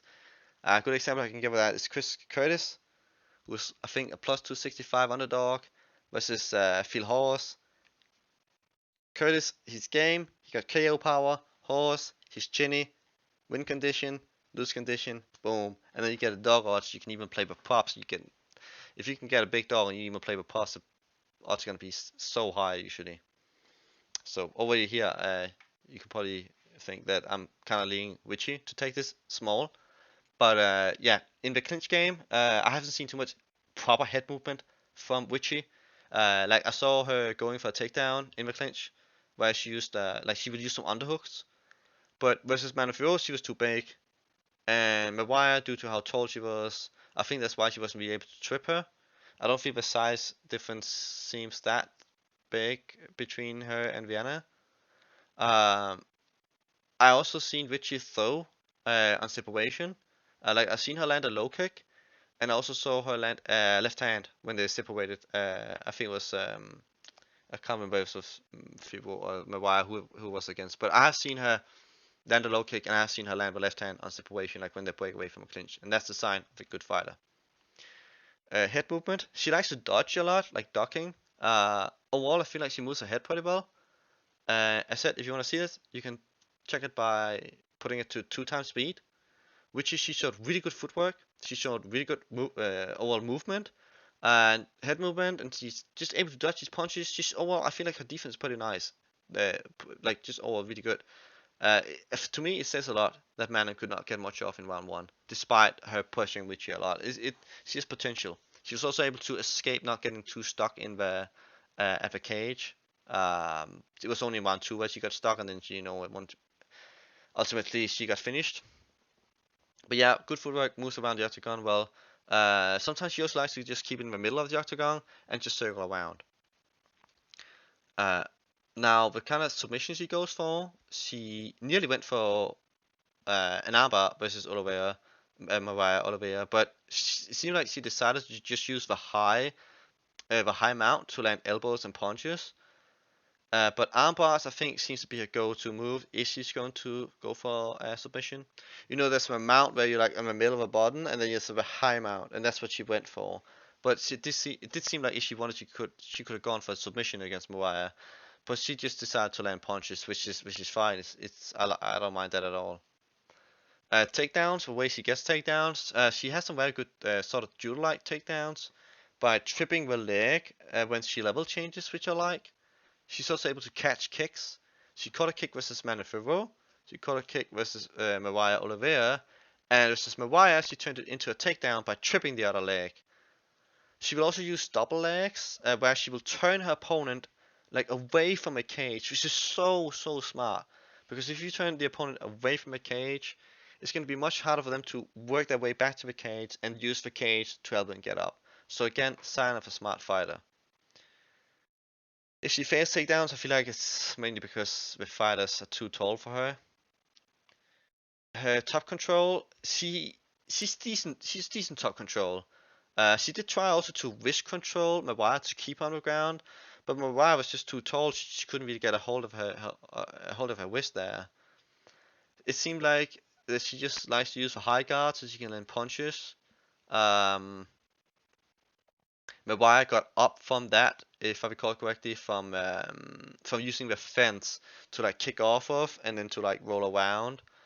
But otherwise, the high guard is quite nice. Like you can land a lot of punches if you get into the right position there, and you don't just get pushed off. If you're in the high mount, you can get pushed off a little bit easier at times. It depends on how close the other fighter is. Now, her chin, I don't feel like she has a bad chin. I feel like she actually can take a lot. Like Manon hurt her bad, but she was still fighting back until the referee stopped it. So I feel like that's not an issue for her against most fighters. I don't think she's gonna get knocked out here versus Viana or anything like that. Not to body kicks either. Body kicks can be a bit more brutal, especially if you hit the liver. But I don't think it's gonna be an issue in this fight. Her fight IQ, I feel like she has good fight IQ. At least so far, she did what she could versus Manon, just outmatched, and then she dominated Maguire. And I know people might say that, oh well, Maguire, she's bad, doesn't mean anything. But when I was researching Javid Basharet versus Trevin Jones, there was also people saying, oh, well, he just fought a bad fight at Contender Series. Don't value that too much. Yeah, sure. But like, if you look even at the regionals, you could see that this is a high-level striker, that this guy had potential. So even if a guy hasn't proven something, sometimes you can still see things. Like Khamzat Chimaev, at one point he hadn't proven anything, but you could still see that this was a special fighter. So, what are the win conditions for Ricci? Aggression, takedowns ideally, submissions, and ground and pound. How do you beat her? Have good takedown defense, beat her in the striking as she is fairly short reach. Possibly submit her, as I am a little bit unsure how good she is at defending, uh, regardless of belts and all this. If I haven't seen her on tape, I will most likely be a little bit unsure how good she actually is at defending. If I'm going to give a prediction, this fight is going to be Ricci by decision. If Viana submits her in round 1, I would not be surprised. If Viana wins a decision fight, I would not be surprised at all. I do lean slightly to Ricci, but it could be a close fight. And it could look hindsight Viana Hughes' favorite. But I'm going to lean Ricci a little bit and go by decision. Alright, let's go to the next fight. Alright, let's try and speed up here. So Chidi, he switches stances really well, fluidly. And that's a sign of a high-level fighter. You don't really notice it, but he does sometimes. That's really nice. I'm a little bit unsure how good his defensive Brazilian Jiu-Jitsu is. And I do wonder if he has a little bit of crit in him. Like versus Carvalho, I wasn't too impressed by him. How reliable is he? I feel like if you see the fight against MLB, that's kind of summed up most of his skill set. Like after I was done taping, I saw that fight. It was pretty much all of his skill set. Not all of it, but almost all of it that he used in that fight. Like good striking, good power, good front push kick. That was also fast. Just summed him up nicely. And he has huge reach too. And it's nice to see that he has fought a fighter in Sousa, same size, around same reach and all this. Now, cardio-wise, he got tired after having been on the ground with Torres, where he was trying to finish him. He was breathing heavy when he got up. But then he sort of was able to get his strength back in the clinch, use some knees, get the finish. But I feel like grappling heavy fights where he has to push for a finish and doesn't get it, that's not good fights for him. That can go really, really bad. Now, his default striking defense, he has a very good head movement. We saw this versus Sousa. There was a time when Sousa, he landed a jab, right? But Chidi was moving his head so well that he barely got touched. He just overall dodges and weaves a lot. He's very solid, clearly good striker. His footwork is solid, good counter rights, good jabs. I like that he sometimes switches stances, but his legs are kickable. He will move them, but he has eaten some low kicks. And being tall and rangy, that means that he should be weak to hard kicks on the legs, like with calf kicks. I feel like we see that quite a lot. But overall, I feel like he seems very light and fast on his feet. If you look at his takedown defense and get-up game, he seems to have good balance. When he was taken down by Torres, he got an underhook fast from the bottom and reversed pretty fast. He struggled a little bit versus Rafael though. He looked bad there. I do think he has improved since then. But seems like heavy top control could be his weakness. He also does use underhooks and he defends well. But the ground just seems to be his weakness. So against a guy with good Brazilian Jiu-Jitsu or a good mount, good ground and pound, good top control, he might be weak there. You might be able to break him there. Now, offensive striking wise, he has very good kick, very good front push kick, low kicks. He loves using the knees in the clinch. Not too many punches in the clinch, but knees in the clinch, and he's good at it. He has a very good, fast, snappy jab. It's precise, it's quick, it hits hard. Overall, just very good striking, good punches, and this 80 inches of reach is just gigantic. It really helps him, and these jabs just have so much power on them. So he's just clearly a high-level striker with precision, speed, and power, and he just made things look easy versus MAB and Sousa. Now his kicking game, he loves using push kicks. He also has good, solid low kicks. Versus Torres, he dropped him with a quick left high kick. Torres was coming in, boom, quick left high kick, dropped him. So he has very powerful and very fast kicks. Like the speed on his kicks is just insanely fast. In a clinch, he will use underhooks and he will use knees and all this. Like he's sort of relentless with his knees in a clinch even. Like he does a lot of damage with them. He's also good with these underhooks and just solid knees overall, but I feel like a weakness in McClinch is that he doesn't land too many punches. It's just these knees, and if he uses punches, it would be a little bit better, but he just doesn't seem to do that. I haven't seen him have like good head position in McClinch either. Head movement, I've seen him have some defensive head movement. Like he's quite fluid with his head movement. Like he moves well in and out. When he gets tagged, like with the Sousa with a jab, he minimizes the damage because he just moves away so nicely. And that long, fast jab of Sousa, he just barely touched him, and that's just so impressive to me. I feel like his head movement, just his footwork and everything, it feels like it comes very natural to him. It's just really, really high level striker. I feel like. Footwork, he's got good footwork, light on his feet, moves around well. The switch stance is a little bit supple, which is nice overall. It's just a sign of a high level striker. People who switch stances, they win most of their fights. They win more fights than orthodox fighters do. They win more fights than southpaw fighters do. Versus Torres in round 1 it was. He was using good footwork. He was moving lateral, like side to side.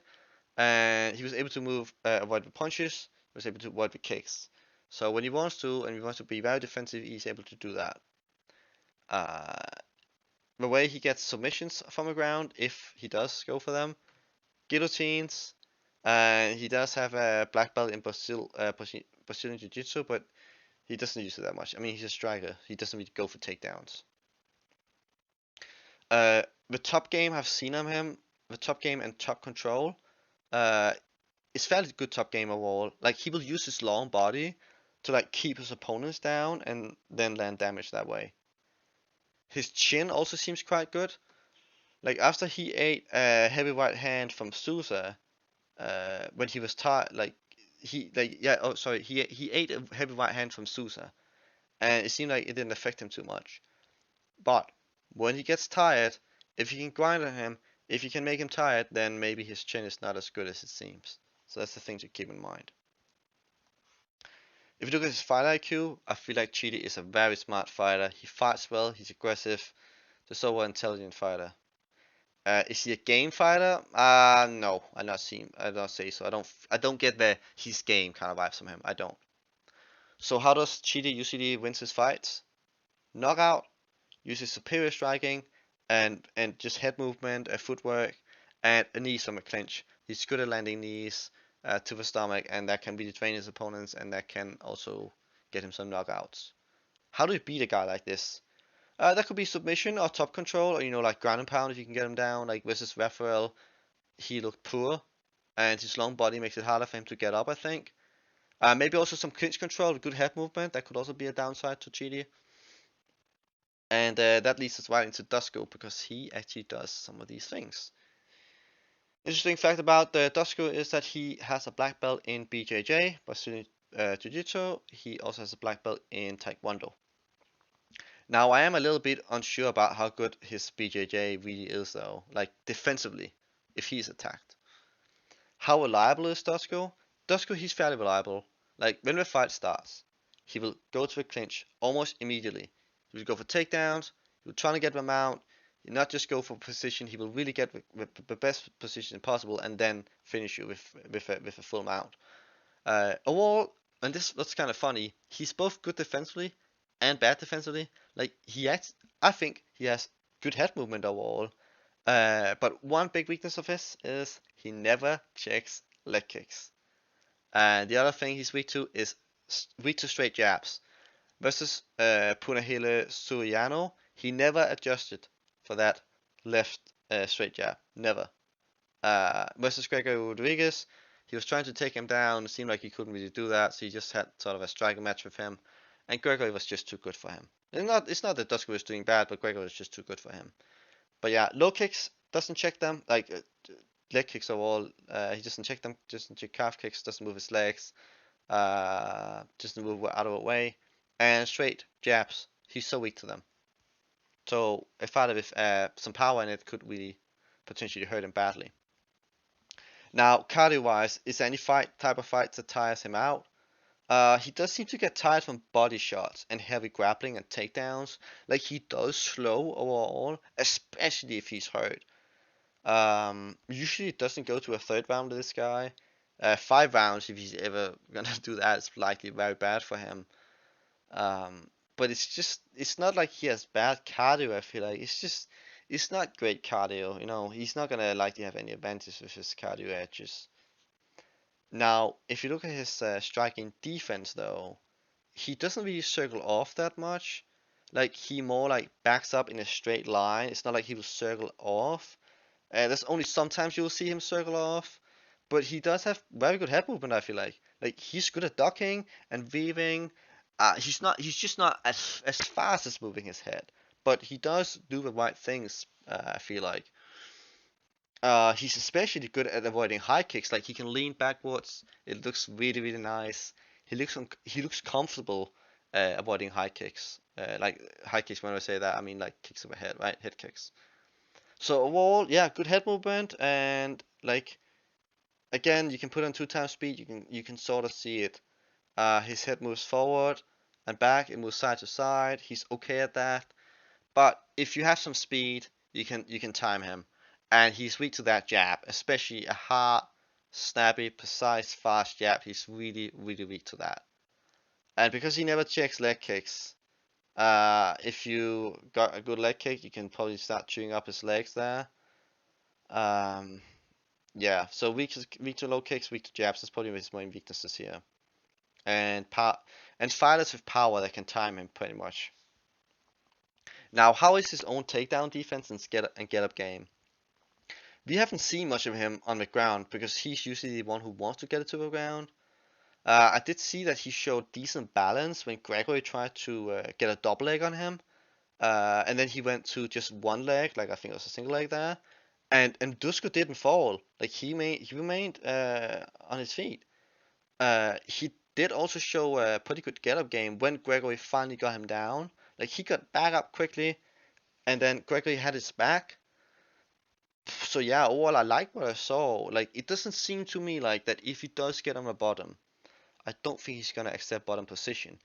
Because in the clinch, for instance, he does not accept bad positions. If you reverse him with underhooks, he's gonna reverse you right away.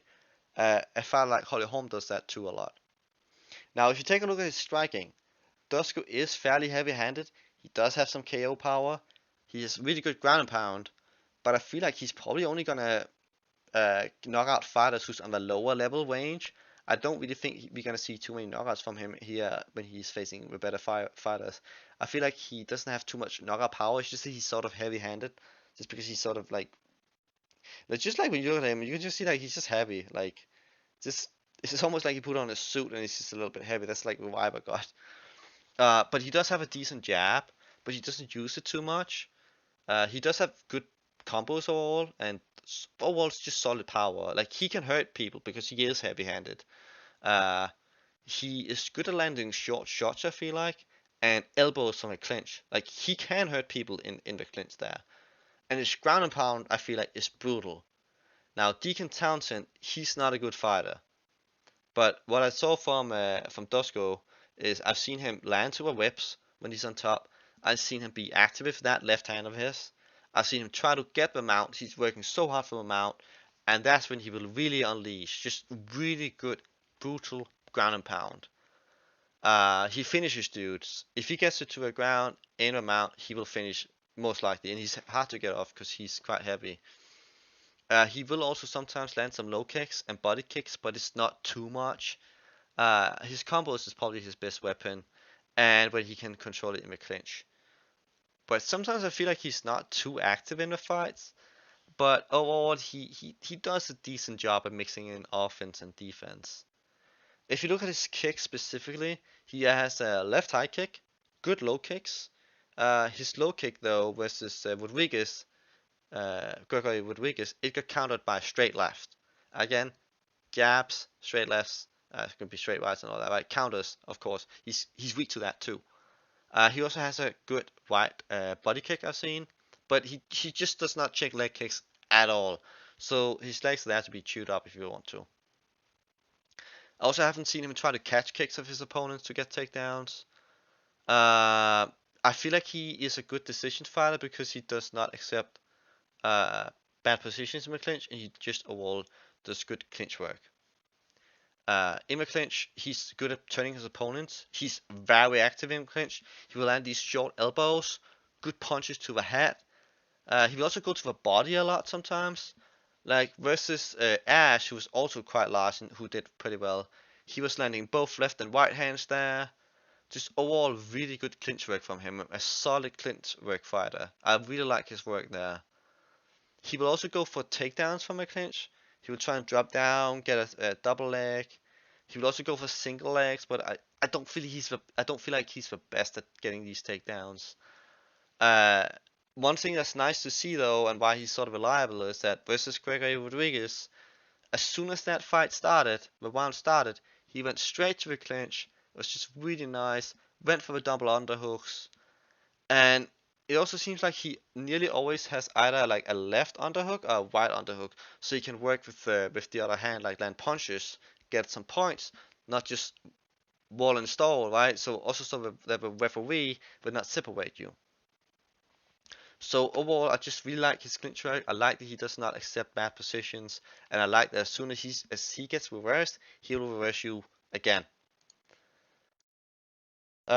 His head position in the clinch is so nice. His excellent head position versus Ash. He kept smashing his head into the chin, and it's just so painful. It's solid work. He knows what to do.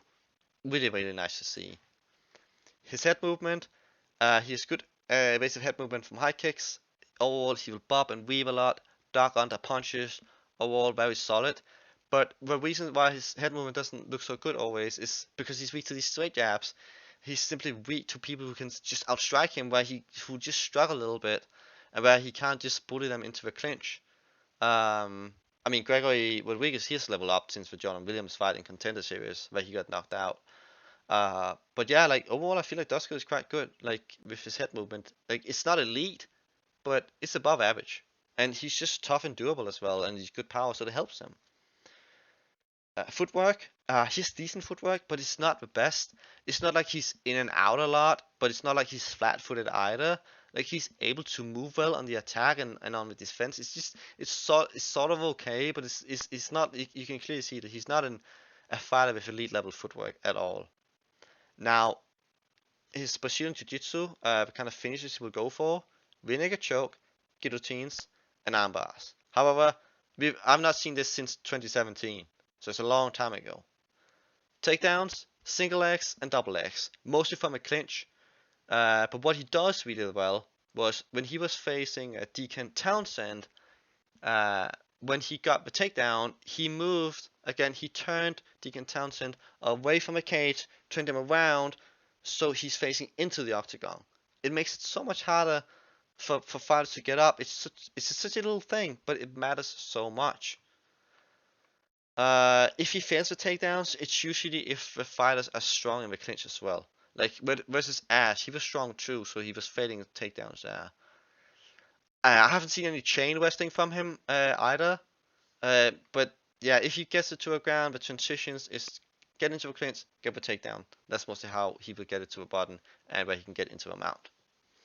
His top game and control, he will work actually into a mount. That's his entire goal. He got brutal ground and pound. He will like punch to the whips, right? The head, left and right hands, overall good ground and pound. That finishes fighters. He finished both Pitolo plus Townsend from a mount. He got good heavy pressure too. Not like I haven't seen fighters try to get up too much down there, but when he has got it down there on the bottom, he's just dominated so far against the people he's had down there. I do feel like though he's weak to the guillotine. Like Pitolo, he jumped guard there. Dusko, he was trying to go for the double leg takedown, right? And then Pitolo decided to jump guard and go for the guillotine, and he nearly had it. So that's definitely a weakness. It's definitely a weakness. I mean, we just saw Colares lose his neck, right? By guillotine, and I know that Colares that was throwing a punch and missing, but just saying, it's a good little thing to pay attention that he probably is a little bit weak to guillotines. Yeah. Okay, so his chin and recovery. Overall, I feel like he has a good chin. I don't feel like he's chinny. It's just that he gets hit flush several times and by good strikers with power, like Gregory and Suriano, Punahele. But like when Dusko gets hurt, I feel like he gets hurt. Like you can clearly see, okay, he's hurt now. He does not react well to it though. It's just very obvious, and I feel like because it's so obvious, it makes people hurt him more. Like they're more hunting for it. And I don't feel at that point he's like able to punish it in that sense. He is okay at getting it to the clinch though, and sort of like be able to recover there. His fight IQ versus Gregory Rodriguez, he just seemed a bit lost. Like Gregory's just too bad. He tried to do the same thing, but just not that good. He likely should have clinched a little bit more. So I don't feel like his fight IQ is that good. I feel like it's maybe on a little bit bad. Maybe to the okay range, like maybe a 4 out of 10, 5 out of 10 or so. Maybe on a good day, 6 out of 10, just because I like that he goes to the clinch straight away. But that might just be more routine. That's okay. That's how we start the fight. While when the fight is going on, then he makes some a bit worse decisions. I feel like. Is he a game fighter? No. So what are the win conditions for him? Clinch, ground and pound, takedowns from the clinch, and knockout because he's heavy-handed. How do you beat him? With guillotine potentially, and jabs, like straight jabs. He's so weak to them. That's how you beat him. And Chidi, he has a straight jab. Now, if I'm gonna give a prediction on this one, I'm gonna say Chidi by knockout. I don't necessarily feel like that Chidi is just gonna knock him out with one punch. But Dusko just takes too many punches. He just absorbs too many punches, and I think that's why he's gonna get knocked out though. If you look at the money line and all that, I can definitely understand people playing Dusko. Maybe I've played it myself, maybe I haven't, maybe I have. But this is a fight where Dusko can win because Chidi seems weak in the clinch overall, even with his knees. We know Dusko from the tape that he usually rushes in from a clinch from the get-go. He could potentially drain Chidi in there. He could potentially win a decision that way. Get him down, even finish him. We could also maybe see that he just get knocked out. That could also be a thing. But if I'm gonna go with prediction, yeah, I'm gonna go with Chidi with a knockout. And why I'm not saying Dusko by decision or finish here is simply because he absorbs too many punches. If he would absorb just a bit less punches, then I'll probably go with him. But I'm gonna go with Chidi because I feel like he just takes a little bit too much here, and I feel like Chidi is a high level striker. But it's a very very winnable fight for Dusko this one. Alright, let's go to the co-main event here. Santiago Ponzinibbio versus Michel Pereira. Okay, let's go start with Ponzinibbio. So an interesting factor here is that he nearly always loses round 1. Let me see if I can show you this. Yeah, see here? He nearly always loses round 1. Interesting fact though is so does Pereira, but I feel like Pereira has a better round in him. I feel like he wins round 1 more than Santiago would win. But yeah, like he just takes a little while to get into a fight. And versus Beza, he also lost round 1 that fight. He also lost round 1 versus Perry, and he won that fight. So even the fights that he wins, he usually loses round 1. And also was it against Talib. He also lost round 1, and he also won that fight. So he's just a very slow starter, and I feel like he's a little bit washed up now. If there's something I don't know about him, I'm a little bit unsure how good he's on the ground offensively and also defensively. How reliable is he? So far, I feel like he pretty much does the same thing every fight. Like he's shown some weaknesses, like he's weak to low kicks. He wants to get into this boxing range. He has a good jab, good right hand followed by a left hook, and good leg kicks himself, mixed with rare occasional takedown. His cardio, mostly seen him tire when he gets hurt. His striking defense, his lead front leg is so kickable. Like Beza was messing that leg up so badly in round 1. But besides that, he has excellent footwork and a decent high guard to protect himself. I feel like he's able to attack and then like duck, and he also has good in and out movement. But he does kind of need to get very close to the other fighter to use his superior boxing. Takedown defense and get up game, haven't seen too much of this. His offensive striking, he has a good jab, a good right hand followed by this left hook, and a good heavy low kick, and he likes to use combos a lot. He also often headhunts. I feel like versus Spacer, he headhunted for almost the entire fight. He could have went for the body a little bit more there. His kicking game, that's mostly low kicks. Uh, if he has good or bad optics to win decisions. I mean, he walks forward sometimes, but other times he's the one moving backwards, so I'm kind of neutral about that. In the clinch, I haven't seen too much of that. Head movement. He has some offensive head movement, I feel like. Not defensive head movement, but offensive head movement. Like, have you seen him duck after throwing a punch? He will duck. And his face, though, it does often look quite badly damaged, which is not good in order to win decisions. He will eat a lot of shots, too. Like, he mostly relies on footwork over head movement, I feel like. Unless he's, like, on the offensive. Then he will use some head movement. His footwork overall is excellent. Like he's pretty well. He does a pretty good job at getting in and out of range. His takedowns, he has a nice double leg takedown into a single leg. Like what he did in one fight was he went for a double leg, switched to a single leg, and then back into a double leg, locked the hands, got the takedown. And that was against Jeff Neal, which I thought was nice. But in that fight, Neal got right back up because he has a whizzer on Ponzinibbio that he could use to get right back up. Transitions, he mostly wants to keep it on the feet and then use his superior boxing, I feel like. His chin and recovery, his chin is fine, it seems. But Beza KO'd him like when he landed flush.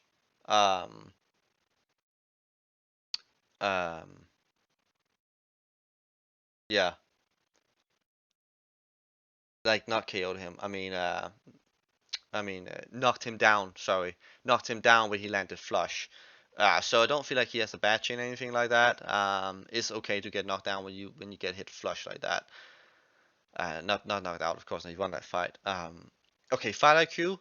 I feel like what we've seen is that he's able to turn the fights around when he's losing. Because several times, 2 or 3 times or so, maybe more, he's lost round 1 and he goes out and wins round 2 and 3. I think it's a mix of that he's adjusting. I think it's a mix of that he's just a slow starter. Is he a game fighter? Nah, average I'd say. Win condition? I'll probably say boxing is his win condition. Get close, boxing, and also low kicks. How to beat him? Low kicks, smashes lead leg, keep it at range. He has to, like Ponzinibbio has to get close. So kicks and rangy fighters are likely bad for him. And we got Pereira here, who could be a bad matchup for him if he didn't have such bad cardio. Let's just go over Pereira really quickly here. Pereira, good left high kick, excellent front push kick. As I mentioned earlier in the podcast, it's not just a push kick, like it's a really snappy one that really hurts you, and he does that a lot, like many times. He also level changes nicely into double leg sometimes. He did this versus Chaos, he did this versus Fialho, and those fighters got a pretty bad takedown defense, so maybe it's not too impressive, but I did feel like his timing and speed was nice on them. He has decent ground and pound. He will enter the head with both hands. He has a good straight right, decent feints too. He has good lateral movement. He fights fairly long, very far away from his opponent.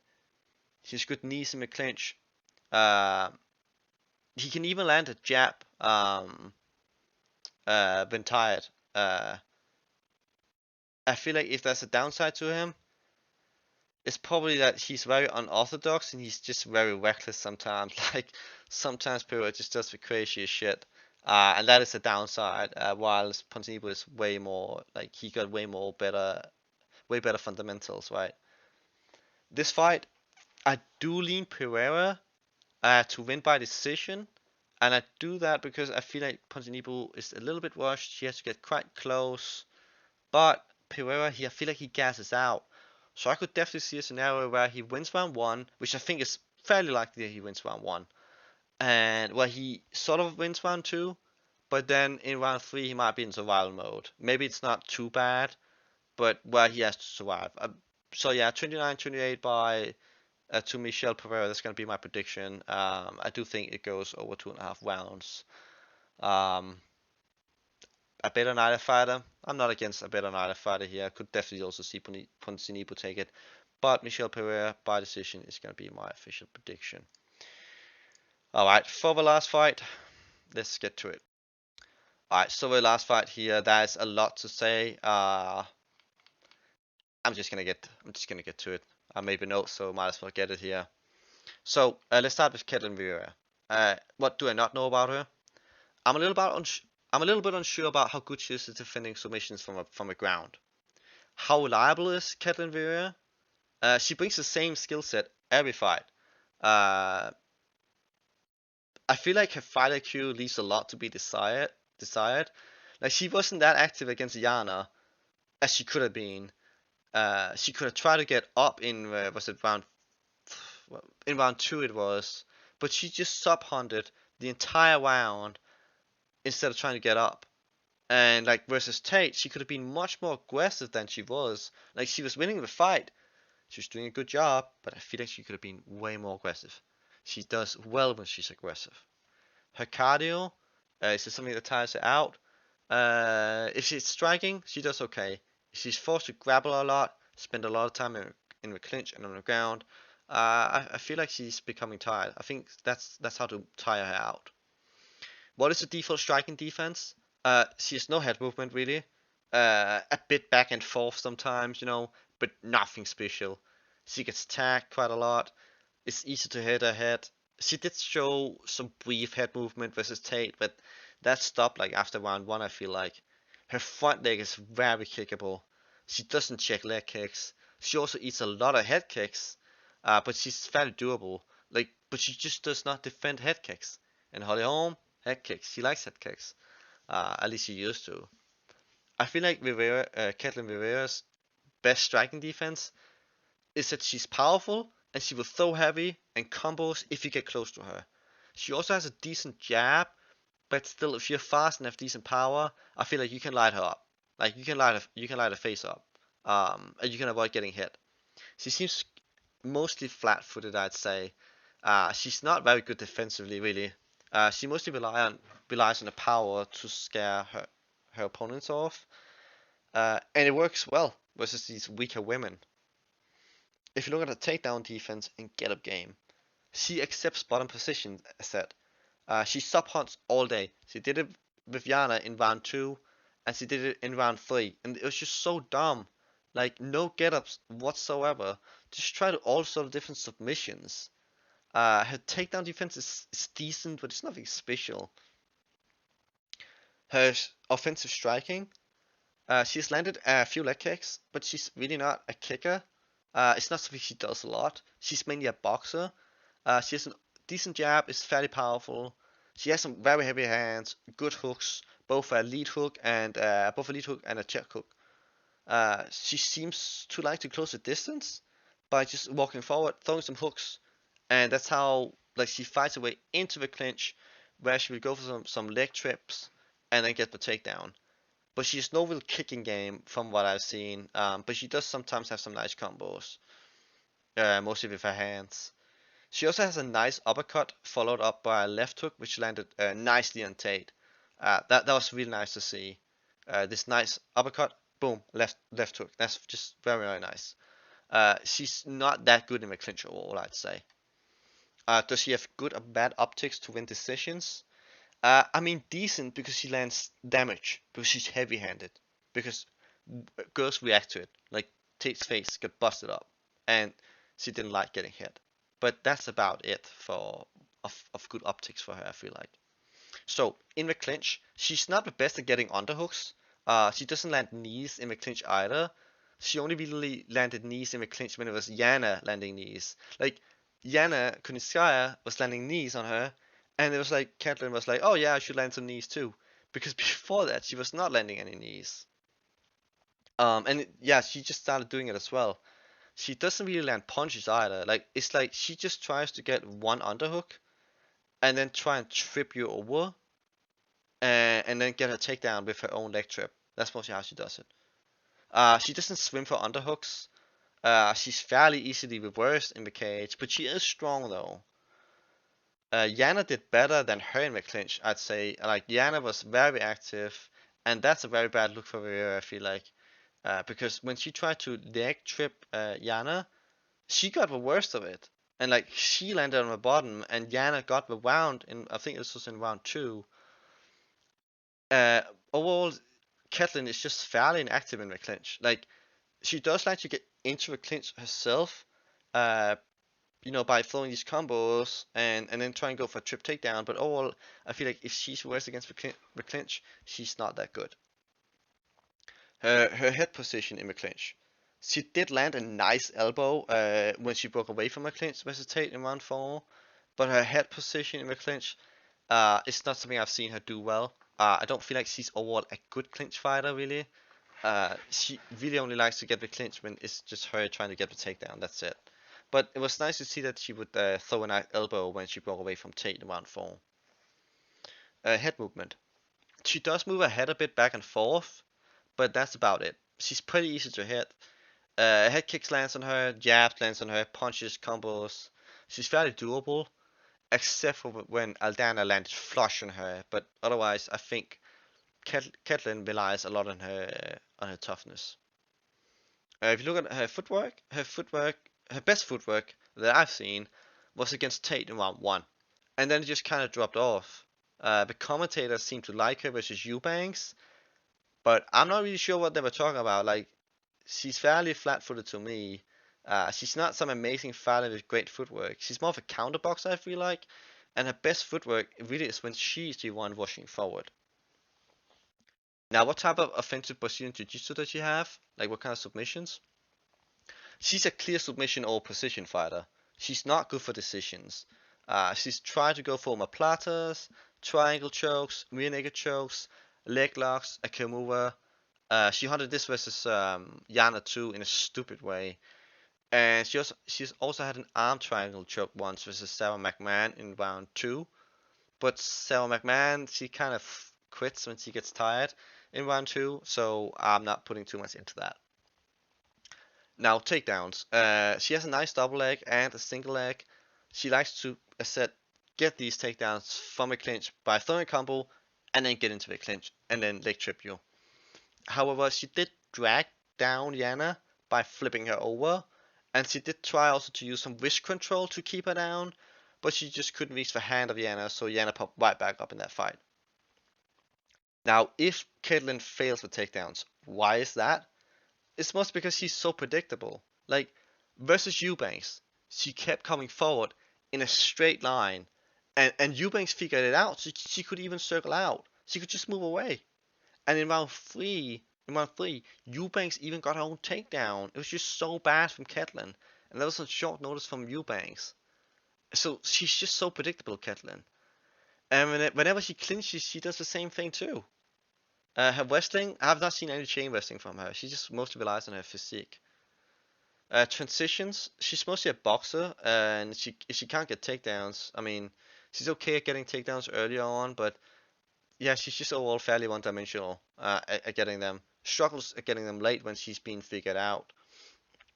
Her top game and control, she spent the entire round with Viana to get the full mount. But Viana tried to lock her leg, so she was not able to get the leg lock. And because she's submission or position, she was not even landing many punches either. Like she didn't land much to try and score something. She barely did anything with her top time. And versus Eubanks, she even got stood up due to inactivity.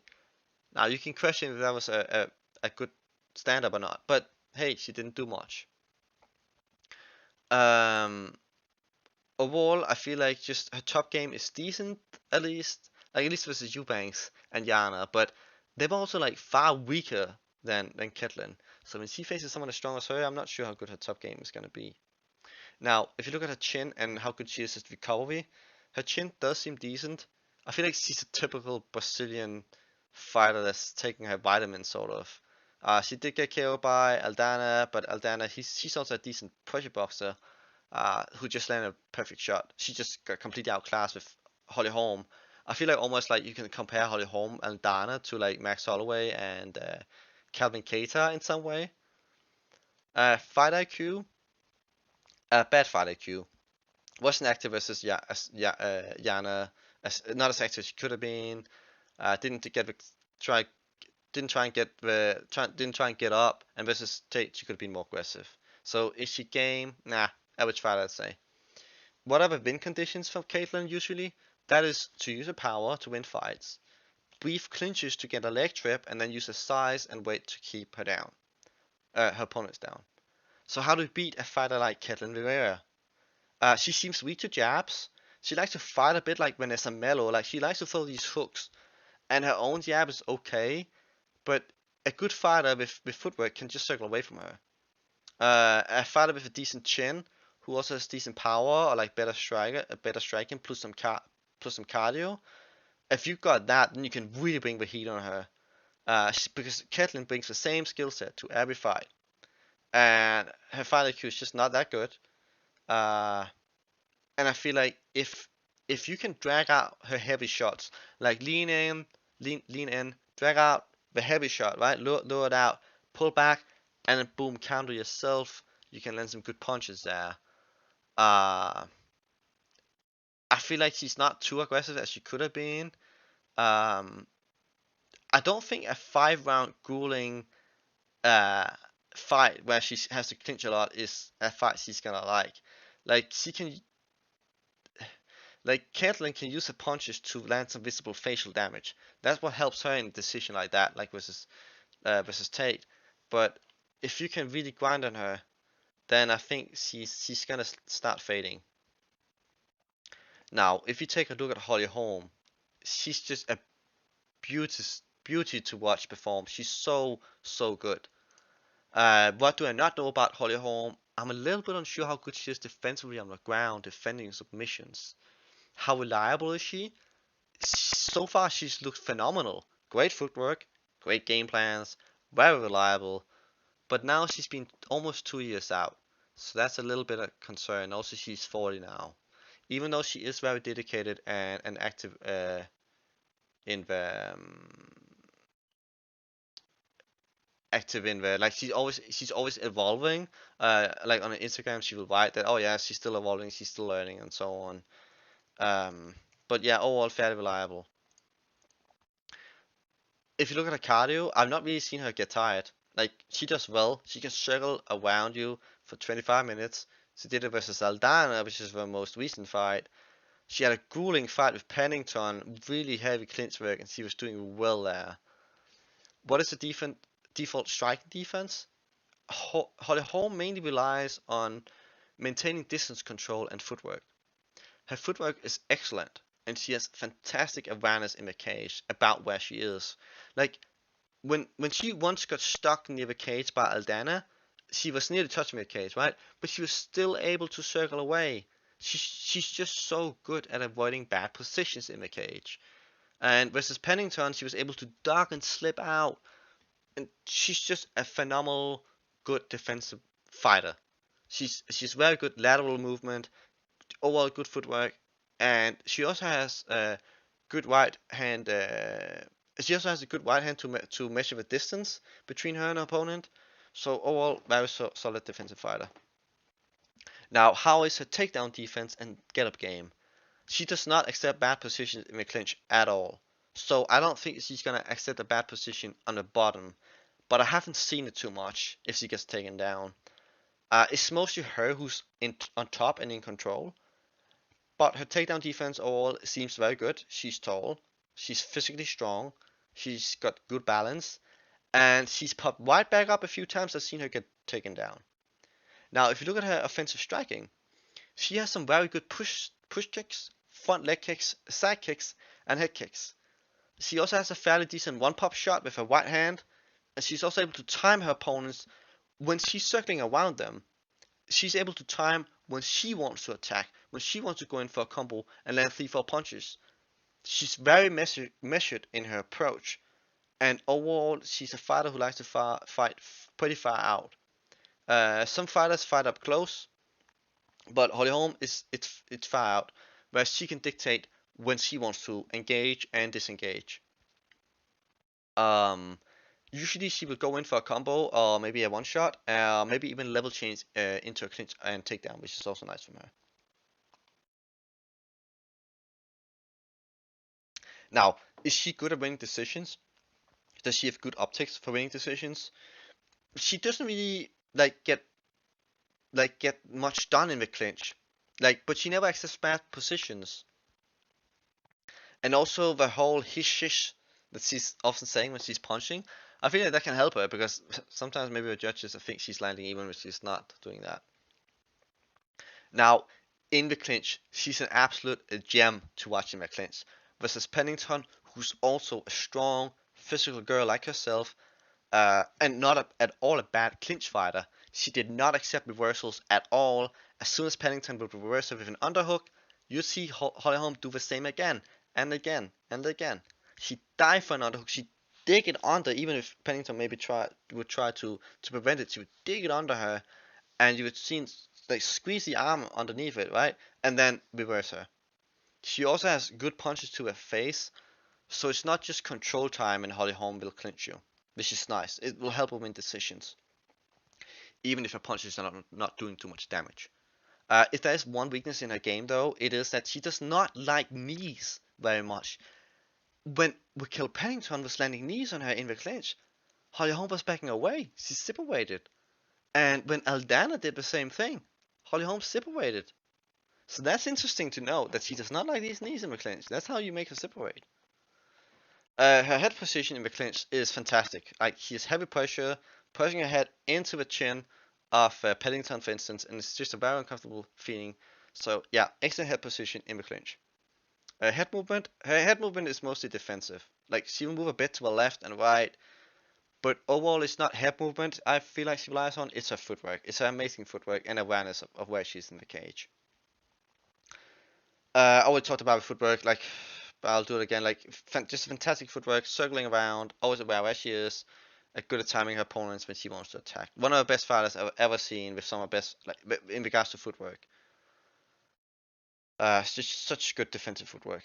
I've never seen her go for submissions, like we're talking about her going for submissions. I've never seen her really go for submissions. Nor does she also doesn't have any submissions. Most I saw was a sort of Kimura attempt on Aldana, but she quickly let that go.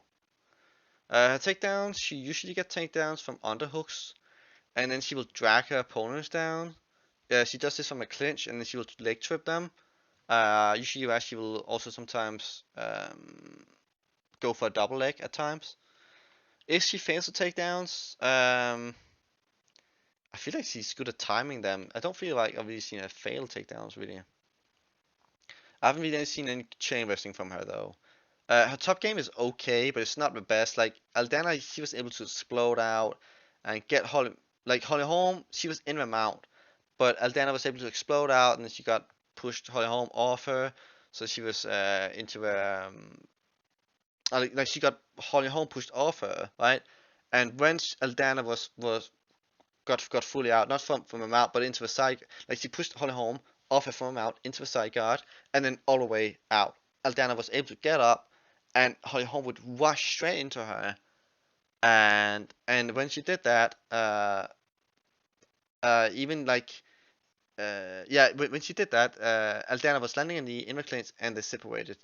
And on the ground, I don't feel like Holly Holm lands too many punches when she has top control. I could see her land a few to the head and whips, so she does an okay job at it. I definitely feel like she's more position or submission, but I don't feel she has the best top game though. Now, if you look at her chin and recovery, she seems to have a good chin. Like she's very durable. She's tough. She survived as a cyborg. Uh, versus Nunes, I mean, it's like a baseball bat to her face, right? There's no shame in her getting sort of knocked out by that hit kick there. Fight IQ, she has fantastic corner, fantastic fight IQ. Like even the commentator said that her corner worked like an oil machinery. What I like about Jackson Wink is that if you are a fighter that they like, they'll put time and effort into you, like John Jones back then. But if you're not a fighter they like, if you're not one of their favorite fighters, then I feel like you get left behind. I'm not sure if that's true, but that's just a vibe I got. But I feel like she has good coaching. She's told what she needs. They have good game plans. Yeah, very good fight IQ from her. Is she game? Yeah, I'll say so. Like, there's no quit in her, but she's not a fighter where I think, oh, she's game. But you can sort of say she's game. Like, just there's no quit in her. I feel like. But when I think of a game fighter, I think of a fighter like Victor Henry. But she's solid and she's not a quitter. So what is the win condition from her? Decisions, use her footwork, and distance control and clinch. If you're gonna beat her, it's hard to beat her unless you like Cyborg or Nunes who can KO her or like land really heavy punches on her, like you land a head kick like Nunes did. Maybe you need to get her back and submit her, because maybe she's not too good there. I feel like she's not the best on the ground defending submissions, also because she's so tall. But otherwise, she's just a grueling fighter. I mean, if you're gonna match her, you probably need to start sort of the same fighter, a fighter that can match her and be just as grueling in the clinch and so on. Um, but she's good at she's good at making her opponents play her game, and just I mean, she made Aldana look like an amateur, but Aldana is really good. But that's just Holly Holmes. She's just so damn good. She's one of the best women MMA fighters of all time, I'd say, and she's definitely an elite fighter. And she's also just from a solid gym. One thing that's interesting is if you check her Instagram out, it seems like she's ready. She's talking about learning, still evolving, and so on. There's also an old 40-minute interview that I once watched, and I really liked her mentality there. You can just tell that she's a girl who takes this game very seriously. She's very dedicated to her craft. If I'm gonna give it this a prediction, Holly Holm by decision. But there's some red flags with her because she pulled out once and then she pulled out again due to a knee injury. She's not been fighting for a long time. It's been almost 2 years now. She's 40. That's a lot of red flags here. It's a fight she should win. It's a fight she should make look easy, but a lot of stuff could happen. But Holly Holm by decision is going to be my prediction for this fight. Anyway, guys, that wraps up this card. I know I talked more about some fighters than other fighters. Any feedback you have for me, I'd love it. I would love to improve these podcasts next time and so on. Anyway, I'm going to be having, hopefully, a smashing live betting night. And I already have some pre-bets up. And I'm going to be posting some more pre-bets active right now after this podcast ends right now. If you want to get my picks, if you want to get into our live betting groups, into my live betting group, visit my website, fimbulfightpicks.com, or contact me on Twitter. I offer full insurance on all my memberships. Not many people do this. What way it works is that if we have a losing month on pre-bet, you will get, if you bought a monthly membership, you will get another month for free. If you lose that month, you get another month for free again. No matter how many units win on live bet. I want to do this. I want to offer the best service possible. I also send live betting notes in my live betting group, and you will also get all my notes for the fights in a big PDF in a big PDFs, sorry. And usually there's a lot of pages. You will see all the different categories I'm going through. You will get the betting perspectives that I'm not including here, all my bets, all this good stuff. Check out my website or contact me. And otherwise, guys, I'll see you next week for my next podcast. Bye for now. Thanks for listening to this episode of the Fimbul Fight Picks Podcast. Want more? Go to fimbulfightpicks.com to access all of our premium bets and sports betting packages. Got questions? Email us at anders@fimbulfightpicks.com.